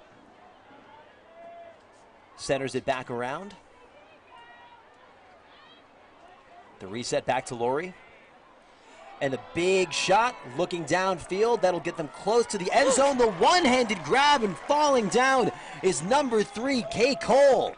Nope, that is number 3, Kate Powers, the captain. Powers then connecting with number 5. I think it's 16, number 16, Ray. Aaron Ray. Getting the glare off the jerseys here from the broadcast booth. Can be a little tough to tell. So I've got the expert with us. And literally, immediately, I guess I'm just know this team, but really surprised that we haven't looked to play deep more today. Clearly works on that one. See if Rising keeps it in the arsenal. The captain Powers with the impressive one hand reaching out, keeping control as they slide down to the ground there as well. And then immediately popping up, and first thought is find the teammate in the end zone. You see Aaron Ray elevate for that pretty dream deep receiver, and if you only need them to finish the score, so much the better. She is someone who came out of Middlebury program and has been an elite player for a long time, played several divisions of club, and multiple teammates' favorite receiver going downfield, got wheels. All right, Rising now looking to get another break and close this gap. Right now they trail by 4 with about 3 minutes and 48 seconds to play in the third quarter. And a shot downfield, hanging up in the air. Does not look like any Torch players will be there to greet it. Rising will pick up and look to march down the entire length of the field, going the other way with an opportunity for a break. The big huck on that last point coming from Lizzie Laurie. Number 37, Hannah Henkin, to pick up and get the offense going. Rising in their home whites, Torch in the away darks. And that one falling just out of reach. No call either. Saw SJ get up for that, but a floater. Just off the fingertips. Tough one to rail in.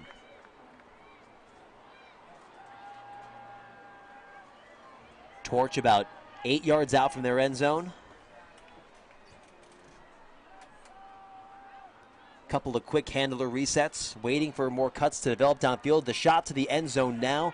Still not quite in, about a couple yards out. Close to the pylon and gets the shovel pass to go.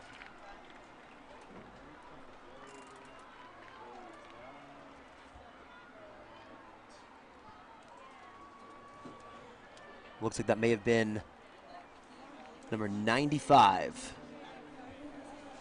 Megan Medita scoring there.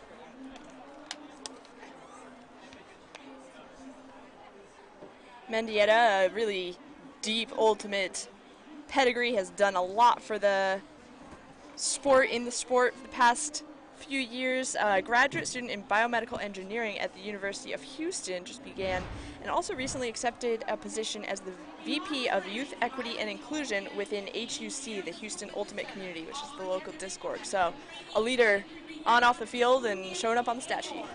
Beyond strength also provides graduates athletic training services, taking care of our athletes on and off the field. Thank you, Beyond Strength. We were talking about the humidity and the heat, how it's a factor today. For the players coming up from Texas, it's probably just another day at the office for them. Yeah, I'd say so. I mean, it doesn't seem to be bothering them. We're seeing a lot of good play. I know they did appreciate the heat breaks, and they're the ones playing the back-to-back today. So important to make sure they're able to perform all afternoon and into the evening. But yes, I'm sure they've seen some temperatures more extreme than this over the summer in Austin.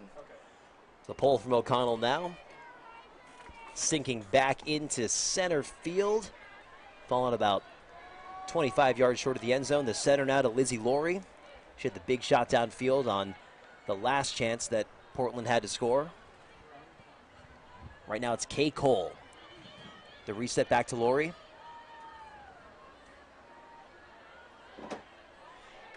Kay Cole holding on to it and then taking a shot, but it's too low.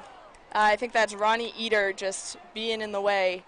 And Eater, a second big D of the game, but has been in a lot of pressure situations, clearly making an impact in gumming up Rising's offensive attempts. O'Connell picking up again. She's not had a short trigger at all game, taking a lot of big shots downfield, connecting on a few of them as well. Aaron Ray swatting for that one. No dice, and Eater faking a lot of people off, but then just missing the inside shot as Rising gets another chance. Rising gaining yards here in those in cuts. Looking to the sideline now on the far side of the field, kept those feet in. And looks like they called it out. Be going the other way, Torch's disc.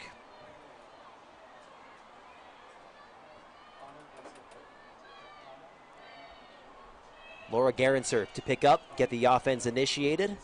O'Connell's back in the second handler spot. The reset to her now. Shot to the opposite side for the in-cut. Thinking downfield. And the big, very close D there.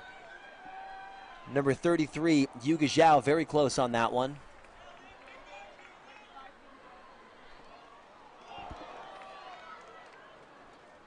Portland working to commit hard, coming very close on a couple of these Ds. A shot now towards the pylon. O'Connell streaking up line and catching it for the score. Looks like Rising starting to feel this game slip away, really trying to make every pass count. I think we saw 3 inches defensive efforts there, but not enough. Brings us to 11-5 Torch. Gets to a point where the team's going to have to start to play with a little bit of desperation. Down 5 or 6 points at this point in the game. Those Ds can really go a long way towards swinging that momentum back in the right direction. Falling just fingertip shy a few times there, and some textbook offense from Austin. I think I can smell our food truck partners from here right now. This is a fortuitous breeze. Wow, it smells good. We haven't perfected smell-o-vision yet here on the live stream, but we're working on it for you. You can see the truck over there. It's V Bon Me, one of the favorite food trucks, pretty new on the scene, just a couple years in Portland, a town really known for its food. Fun fact, we actually, I'm actually not sure if this has changed or not with COVID-19, but before the pandemic, the city with the most restaurants per capita in the country, followed by San Francisco Bay Area. We love our food. We appreciate it. We've got a lot of top chefs here, James Beard, and, people who are bringing the food to the streets, to the tournaments, feeding us well.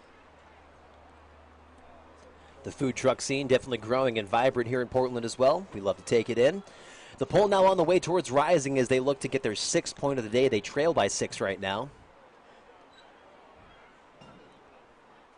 A little bit of an awkward pull field from Kay Cole, and Hannah Baran is not even looking upfield, just looking to reset and get the disc back to her handlers. Couple of shots upfield now.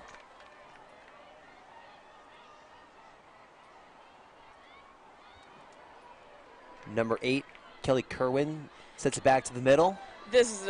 Kelly Kerwin should be going to the end zone right now and able, but Floating not up. enough. Dre Esparza with the body positioning. Esparza with a nice little sky there for the D to send things back the other way, using a size advantage. Kerwin, one of the quickest players. If you don't stay with her on a change of direction, it is difficult to catch up, but Esparza just reading that disc perfectly. Esparza sending things to the opposite side, able to get swatted away by Kay Cole off the fingertips of the cutter, trying to take advantage of that big swing. Now Rising will pick up about 25 yards out from the end zone. And a timeout as both teams set to talk things over. Rising looking to punch it home to get their 6th point of the night. They trail 11-5 right now. Oh, that's the end of the 3rd quarter. So we'll get a PUL to start the 4th. 12 more minutes of Ultimate to play.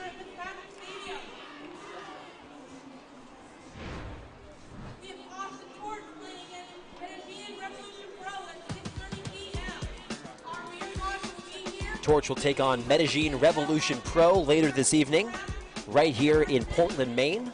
You can watch that live stream again here on this YouTube channel as well, bringing you all the Premier Ultimate action this weekend. And we'd like to thank everyone who is watching all around the world. Thank you very much for tuning into the 2021 PUL Championship International Series Tournament. And a special thanks to those joining us in person at the stadium today. If you're enjoying the stream, please consider donating the cost of a ticket to the PUL. You can do that either here on the live stream or head to premierultimateleague.com/donate. And we'll be taking a quick break. We'll be right back with your 4th quarter action. Opponents. I've met my share of them.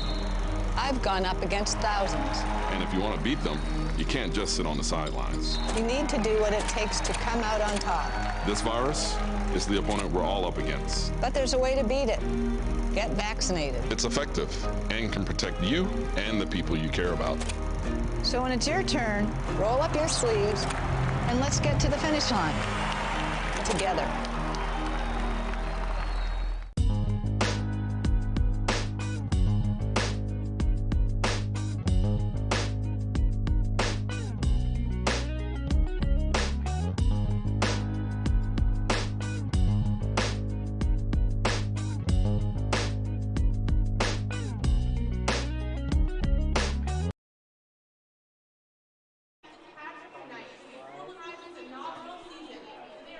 And welcome back as we get ready for some 4th quarter action here in the Premier Ultimate League as Austin Torch takes on Portland Rising. Right now, Torch leads 11-5 as we count down the last 12 minutes of play here at Fitzpatrick Stadium in Portland, Maine. A hot day in Portland and a doubleheader for Torch as well as they get ready to take on Revolution Pro a little bit later on this evening. Teammates resting up right now ahead of the 4th quarter of play, and this broadcast right now brought to you by Spin Ultimate. Spin Ultimate, the official broadcast sponsor of the Premier Ultimate League.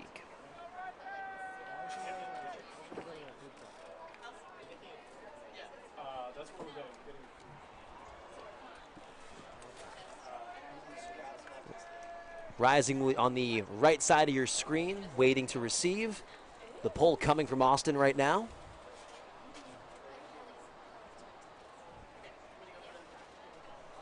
So if you're Rising, you've got 12 minutes to outscore your opponent, or to at least match your opponent, put 6 more on the board, or your tournament's over. So looking forward to seeing how they adjust. And I mean, this isn't the game that you're trying to just get through to the next round. It's do or die. So expecting Rising to try and make some plays. We have the final of the 2021 PUL Championship Series International Tournament tomorrow, coming to you at 3 Eastern from Fitzpatrick Stadium in Portland, Maine. And the top 2 teams from the round robin will be matching off again in a battle for the championship. Rising's got work to do to be in it. All right. Portland starting off, centering things to handler Kay Cole. Looking for the reset around now. Back to Kay Cole in the middle. Torch bringing out that zone again, a 4-person cup, this time facing the disc. And there's the D quickly, and we've seen Torch take advantage of these opportunities before for some quick scores. Portland not seeing a lot of poppers breaking into that cup, trying to get those easier resets. trying to let their handlers do a lot of the work there. And the shot towards the end zone now will fall just out of reach of the strike cut. I like that throw. Ask your receiver to make a play. Not that time. The zone resets. On their own pylon now. We are in Callahan territory, but the nice streaky back flick going over the top. And K. Cole takes a shot downfield. The classic K. Cole throw. A big An old amazing backhand. sky from number 4 right there. It's Rachel Westgate. Rachel Westgate. Ryder's got to value this one. It took guts to get here. And then a shot to the end zone underneath. Scoring.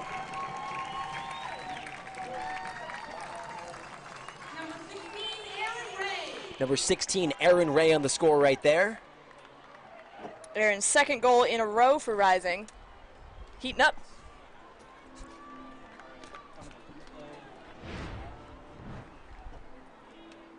Taking a look at this big shot downfield from K. Cole. Vintage play. And then slowing it down to take a look at the big sky over the top. And then the patience. Not getting antsy on the goal line. Thought about it a couple times. Waiting for the right opportunity, getting it back to K. Cole. A little shimmy shake to free up some space up line. And then finding the teammate in the end zone. Players staying hydrated today in the heat. Rising now set to pull from their defensive line to a waiting Torch squad down the other end of the field. This one falling about 15 yards past center field and bouncing out of bounds, so they will pick that up on the sideline. An opportunity to get a quick D and score here, looking for a break, and there's the missed opportunity for Torch and an opportunity for Rising to take advantage and look for a quick score as they're got a lot of ground to make up for and only 10.5 minutes to do it.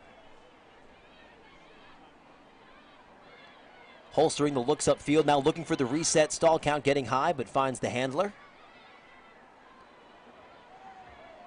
And tight dump defense from Torch, but that frees up Hannah Baranis upfield. Looks like we're going to have a conversation.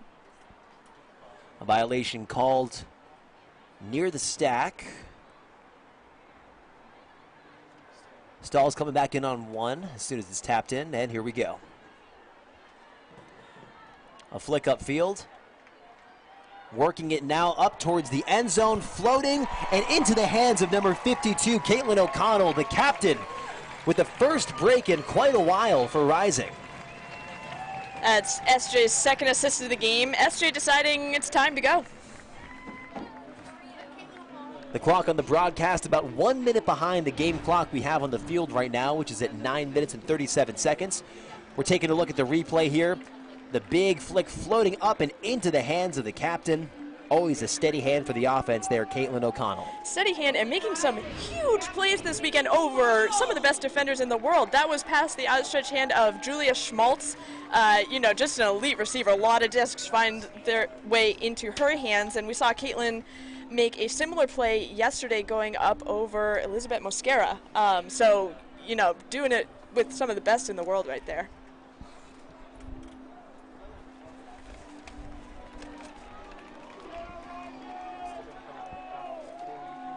All right, we're sensing some potential momentum. A momentum shift, and just like that, it goes to show you how quickly the game of Ultimate can change. It's a game of momentum, a game of runs, and right now there's some wind, figuratively speaking, at the backs of Portland Rising. I think it might be literally, too, if we're smelling that sandwich truck behind them. All right. Chloe Rouse set to pull. Last-minute instructions from Nicole Canning as they head down to try and get another one. Torch gaining a few yards here, keeping those three handlers fairly far back as the reset option. We have a handler even off screen for that first bit, just content to sit, let 6 players play downfield as we approach half field. O'Connell now looking upfield, connecting the in-cut. O'Connell again. Got the here we go Rising chance to the sideline, and Torch able to take advantage of that striking cut up line for the score. Just tiptoeing into the end zone is Lily White.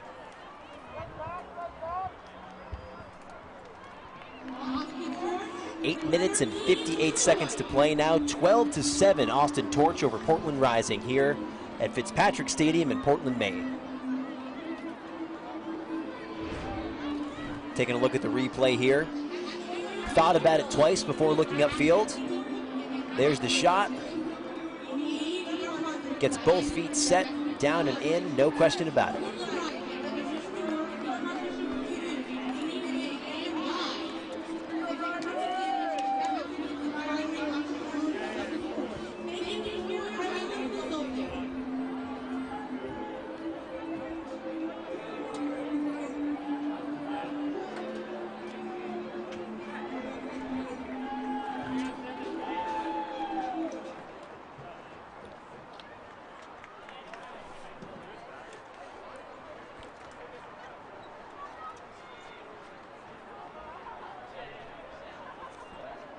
And here comes the pull now as we have about 8 minutes and 58 seconds left to play here in fourth quarter action.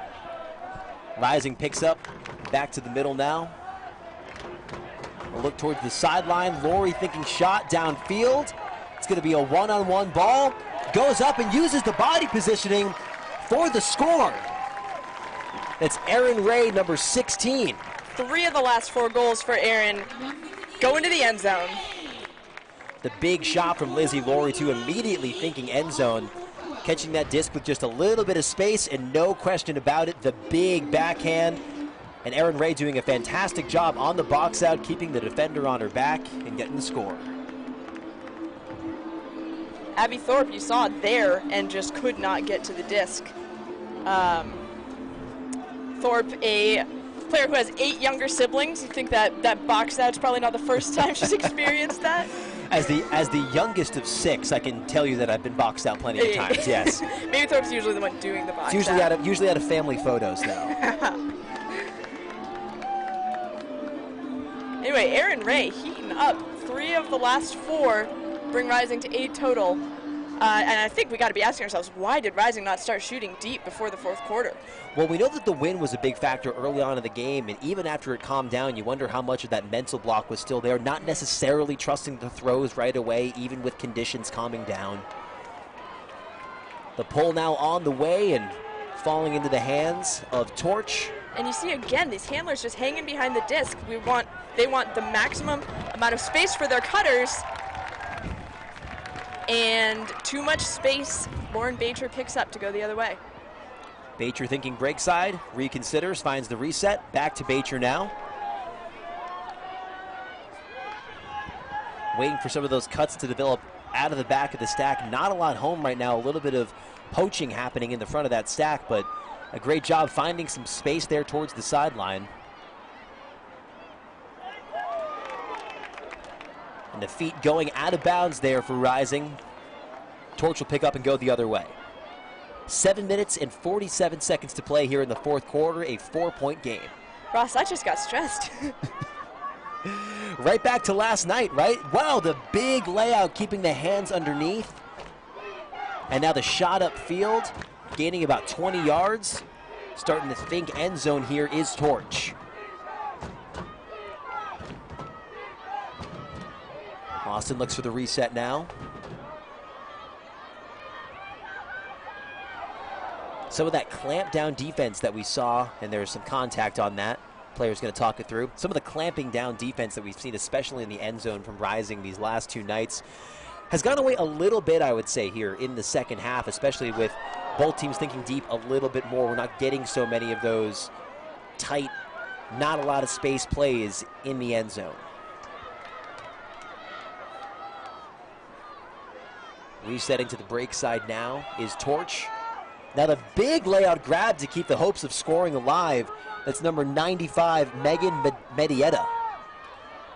Medietta now looking break side. It's hanging up there. A one-on-one ball goes up and grabs it. And a shot to the end zone now. Feet not quite in yet. This is number 4, Sharon Zhao. Zhao's thinking reset. And the little shovel pass falling just out of reach, and a little bit of the D there also coming from Chloe Rouse. Looks like they're going to talk this over. Possibly some contact on that.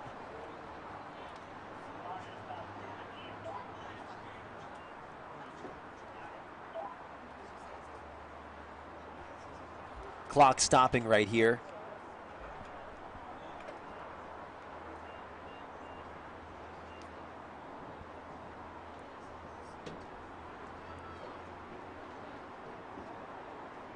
Players talking things over right now.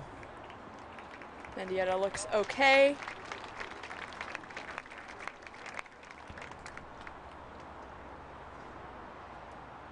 And Pat returned.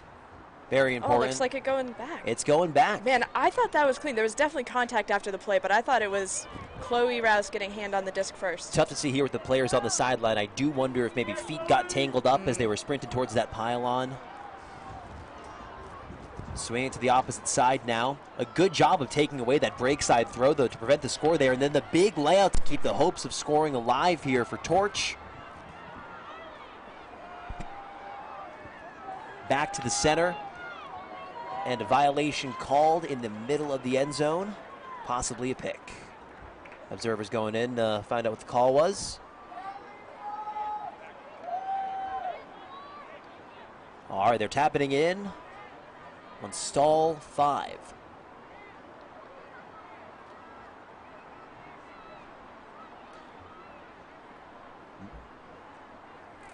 Looks like a substitution here for an injury.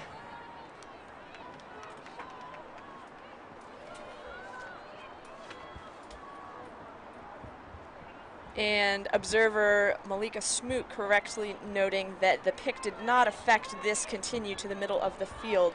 So the disc rests with Carly Atwell. Atwell looking around, and that falls out of reach. You got to think Portland's going to want to streak downfield right now, but they're taking their time and setting up their offense. You know, this is that line we were talking about last night. This line has not thrown a huck yet, except for Evie Clement hit an amazing one to NASA downfield, but who's willing to make the play? They've got their wins at their back right now as well. If there's an opportunity to take a shot downfield, you'd love to see him go for it. Timeout, Portland. That's exactly what I would do if I were coaching right now. Put in someone who wants to throw to the end zone and let this line rest on the fact that they got the possession. We can make these substitutions here during the timeouts. A unique rule to the PUL, a little different from the Ultimate you may have seen before. There's about 4.5 minutes left to play here. Rising's down 4, and crazier things have happened in the sport of Ultimate. I would love to see it. I would love to see it. I bet, okay, I'm guessing there's some Torch fans on the stream who might not love to see it, but boy, it would be exciting. See, we have, both broadcasters don't have to be unbiased. That's okay. Hey, we'd like to thank everybody watching around the world for tuning into the 2021 PUL Championship Series International Tournament. Also, a very special thanks to everyone joining us in person at Fitzpatrick Stadium today here in Portland, Maine. Now, if you're enjoying the live stream, please consider making a donation of the cost of one ticket to the PUL. Donation links are available here in the live stream. You can also head over to premierultimateleague.com/donate. That's premierultimateleague.com/donate. And thank you. All right, we're getting some fresh looks here.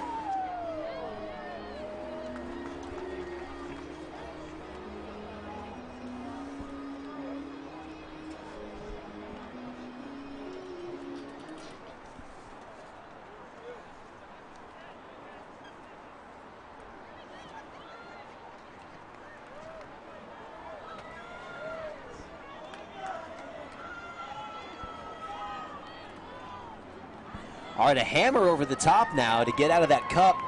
Moving it back towards the near sideline now. And the cup comes with, that's Megan Moose Wilson floating it. Lizzie Laurie with an expert read to bring that down. Lizzie Laurie's had a couple of those bigs huck that we've seen tonight so far. Yuka Zhao now. Back to Lizzie Laurie. Laurie likes to shoot, but there's nothing going. Settles to hit Ray in the middle of the field. Ray has been all over the offensive side of the disc so far in the first half. Now at the pylon, looking to score. Yuka Zhao to Lizzie Laurie going full extension back to grab it and scores, holding on to control of the disc, crashing down to the ground. And the fans here at Fitzpatrick Stadium love to see that one. Hey, don't look now, but we got a 3-point game. 3 points, 4 minutes. I don't think anyone's going anywhere right now. And the crowd's really starting to come alive here in the later minutes of the fourth quarter as well.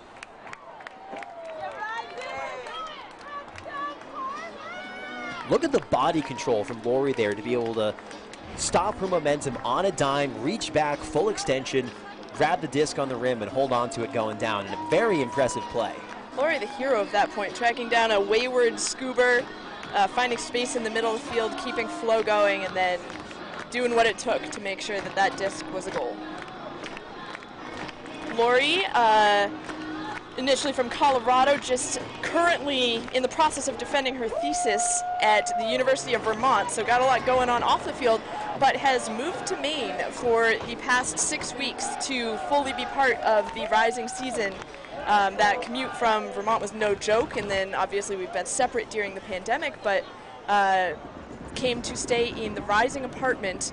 Captain Emma Palacio also spent some time there, and many players coming through town needing a place to rest between practices. Lizzie has been the core of that, and it has been such a pleasure. The Rising apartment sounds like a hot ticket in this housing market right now. We had to fight to get it, so you're not wrong.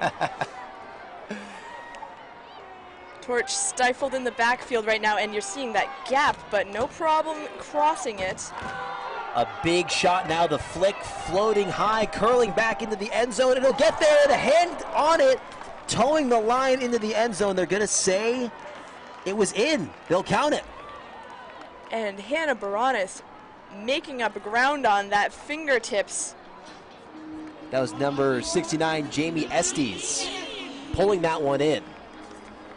Jamie Estes, one of the Torch players who played in the inaugural PUL game, the first one ever in Medellin, Colombia. So from the beginning, holding it up in the end zone. Great awareness as well, coming up real close to that sideline, keeping the feet in bounds for the score. 4-point game now, 13-9, Austin over Portland.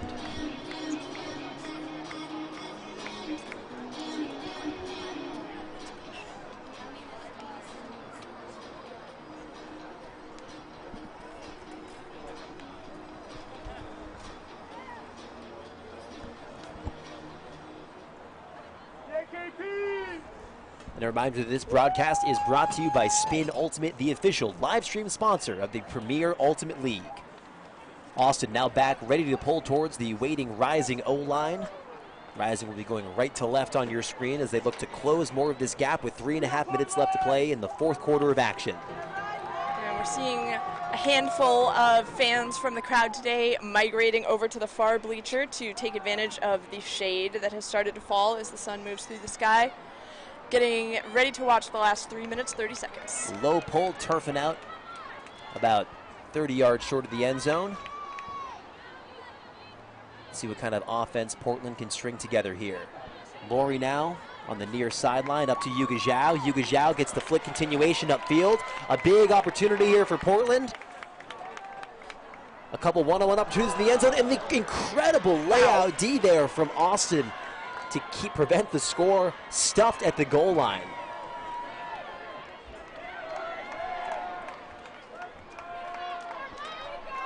Haven't seen the number yet. I think that might have been Ronnie Eater. The sun is in just the wrong spot. The sun's in just the wrong spot for us here in the broadcast and booth. Unfortunately, looks like we might have an injury down there. Players helping stretch that out right now from both teams. Everybody wants to make sure their teammates and competitors are all right. Helping her off the field there. Great spirit of the game. It was Eater with that big D. That is her third of the day, and looks like a cramp on the field. We have bananas on the sideline from local Portland favorite Rosemont Market. Gotta keep those electrolytes flowing, and hopefully Eater is back on the field soon. Laurie collects midfield, about 25 yards out from the end zone now. A shovel pass back to Kay Cole. Kay Cole thinks break side and gets there. And a shot to the end zone, floating up a one-on-one disc. Great timing, great hands from number 26, Rachel Westgate, to pull that one in. Fighting for it, and right there again, we see Drea Esparza, who just puts herself in the mix. And we're taking a look at the crowd right now. They definitely love that offense from their hometown Rising team. You can even see some of those folks keeping up those umbrellas after that rainstorm we had. It is that hot and sunny here in Portland, Maine this afternoon. It's a 3-point game with 2 minutes and 22 seconds to play right now. Austin 13, Portland 10. Taking a look at the replay there, the fantastic timing from number 26, Rachel Westgate, the controlled and focused to be able to bring that disc home.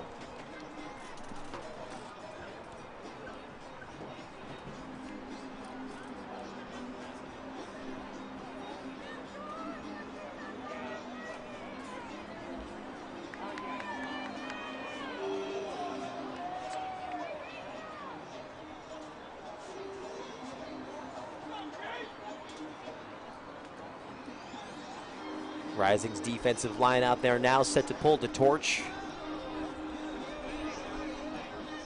Under 2.5 minutes to play here in a 3-point game, a thrilling matchup and part of this PUL Championship Series International Tournament Saturday action. And right after this, Torch will be taking on Revolution Pro, the team from Medellin, Colombia. We saw Rising take on them last night in another thrilling game in which Portland was able to close a big gap and make things very close.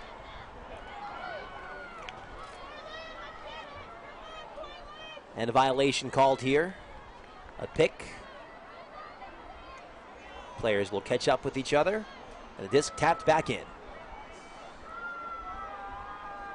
Thinking end zone here, floating up over the top and into the hands of the waiting cutter at the back of the stack to pull ahead 14. Looks like there may be a call on that. That could be heading back. Players are talking it over right now.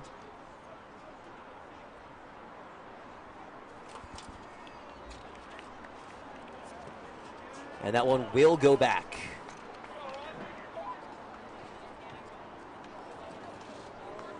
I think that was a... Looks like they called the turn there. A stall. Too much waiting on that throw. Rising... That would have been a dagger. Rising gets one more chance. Rising's got to be thinking ways of to score quickly here, though. Cannot milk too much time off this clock.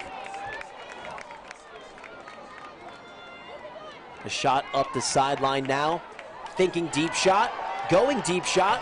Floating down towards the end zone. Shrieking in just in front of the end zone. Not quite in yet is number 8, Kelsey Kerwin. Kelly Kerwin with the disc, finding a reset. Really in that corner there. Bacher has the disc now, looking to the open side, and that falling just out of reach of the cutting number 32, Megan Wilson. A missed opportunity there for Portland with the clock now counting down. A heartbreak. It was a real opportunity to pull within 2 points with about 1.5 minutes left on the clock. Now with 1:04 to go, Austin has the disc, and really their focus here should be killing clock more than anything. It's like a timeout, and a timeout getting called. Boy, I don't know if we're going to get to see a replay of that one, but Megan Wilson with the shoulder shimmy to just open up yards of space, wide open, what you love to see going into the end zone if you're a handler, and just the moment didn't happen. All right, it's time to announce our Spin Player of the Game. As you know, our broadcast brought to you by Spin Ultimate, the official live stream partner of the PUL. And in this game, it's a story of the second half, a story of the stat sheet. Erin Ray with her hands on 4 of Rising's goals to bring it back in this one out of the last 6. 3 goals, 1 assist. Erin, their speed, their hands, their focus, and their heroic effort to get Rising back into this game, especially the Spin Player of the Game. And we were talking about it earlier this quarter. Ray's been doing this both today and last night against some of the top defenders in the world as well. Some really incredible offense, some great positioning in the end zone, going up over the top and making plays, and also being very chilly with the disc in her hands as well. All right. Less than a minute left on the clock here in Portland. Rising finds themselves down 3. You got to think Austin wants to kill some clock right now. They'll be taking on Medellin Revolution Pro later this evening. Putting that one up downfield. Plenty of space to track it down, but close to the sideline. Keeping the feet in bounds. The big around throw, holding on. Canning pressuring, but Captain Elise Bjork with the disc. Bjork looking end zone, and that one will be out of bounds. Not quite in there. Portland will pick up with 14 seconds on the clock. And there's 20 seconds in stadium. So we reset our broadcast clock to 20 seconds. Within the last 2 minutes of the game, clock stops on every infraction violation opportunity. And so we have 20 seconds for plays. And of course, in the fourth quarter, it's buzzer beater situation. It's not like it is in the other 3 where they play out the final possession. Once that buzzer goes off, if the disc is in the air, the throw is completed. And if it's in a hand or on the ground or deed in flight, that's the game.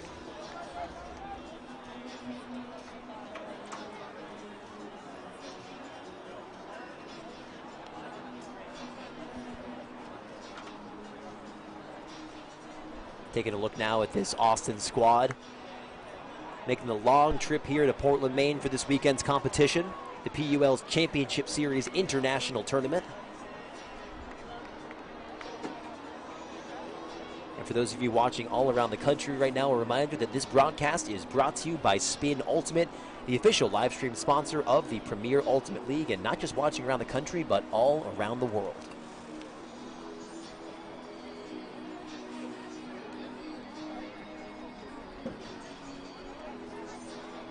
Looks like a little bit of conversation over exactly what to do coming out of the timeout right now. The observers appear to be involved, so maybe a little bit of confusion over the clock as well. Everyone making sure they're on the same page with how the next 20 seconds of action are going to play out.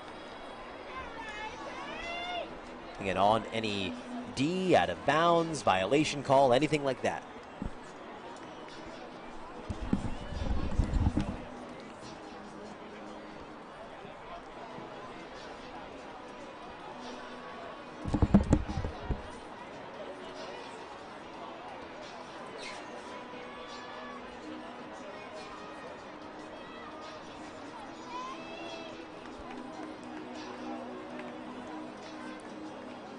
All right, 20 seconds of action left to go here. Portland with an opportunity to put one more point up on the board. Although 3 points in 20 seconds of ultimate play would be very impressive, but hey, stranger things have happened. It's tapped in for Kay Cole. The shot up the line. Player streaking downfield, thinking big huck. The backhand floating back in bounds now. Nobody home, though, as the clock counts down to 10 seconds. Another shot back down. That one will land out of bounds. The clock will stop with just about 3.5 seconds left. And an opportunity here for one more thought deep. That one coming from Kay Cole into the hands of the Austin defender. So the Torch take this one 13-10 over Portland Rising with time expiring here in the fourth quarter. A fantastic battle between these two absolutely incredible teams ending in spectacular fashion as well. The crowd giving a standing ovation to both of these teams right now who just fought through some hot and humid weather. And Torch taking this big win, making the trip all the way from Austin, Texas here to Portland, Maine to get the win. They'll take on Medellin Revolution Pro a little bit later. You'll be able to watch that game right here on the YouTube channel as well. It'll be streaming here live for the world to see. And a show of respect right now, socially distanced between these two teams. Some waves, some socially distant high fives and congratulations and thank yous. A lot of respect between these competitors. We'll be hearing from some players here live in just a few minutes, their thoughts on the game. The socially distant line of high fives, not any contact there, just a real sign of respect between these top-level Ultimate players. We're going to go down to Maddie now on the sideline. She's got some of the star players that we want to catch up with and their thoughts on the game. Maddie. All right, and I'm here with center handler and rock for the Austin Torch offense, Caroline O'Connell. Caroline, talk to me what it was like to get back on the field today. You know, it was really great. It was a lot of our first times playing a game in well over a year. It was our first game together as Torch, and so it felt really, really good. Offensively, defensively, what worked for you? What allowed you to get this win today? We talked a lot about staying under our person on defense and playing really hard, tight D, and that worked really well for us. And then on offense, just running our sets like we know how. We definitely have some cleaning up to do, but we're on our way there. And so looking ahead, you've got a game with Revo in like 50 minutes? Yeah, what are you going to regroup? How are you approaching this doubleheader? Yeah, I think we're just going to keep writing what we've been working on throughout the last game, and again, just clean it up and do what we know how to do. All right, congratulations, Caroline. Good luck. Thank you. All right, thank you very much, Maddie, and O'Connell making her mark known all over this game tonight. A very impressive matchup. She'll be taking the field again against Medellin Pro in just the next few minutes. You can watch that game here. That broadcast starts at 6:30 on this YouTube page. And take a look at some of these highlights from this fantastic matchup between Austin Torch, who's put 13 points on the board tonight. They beat Portland Rising, who scored 10. Thank you very much for joining us on this broadcast. It was presented by Spin Ultimate, the official broadcast sponsor of the Premier Ultimate League. In this presentation of the PUL's Championship Series International Tournament, final score 13-10. Thank you for joining us, and we'll see you back here at 6:30 for more Ultimate action.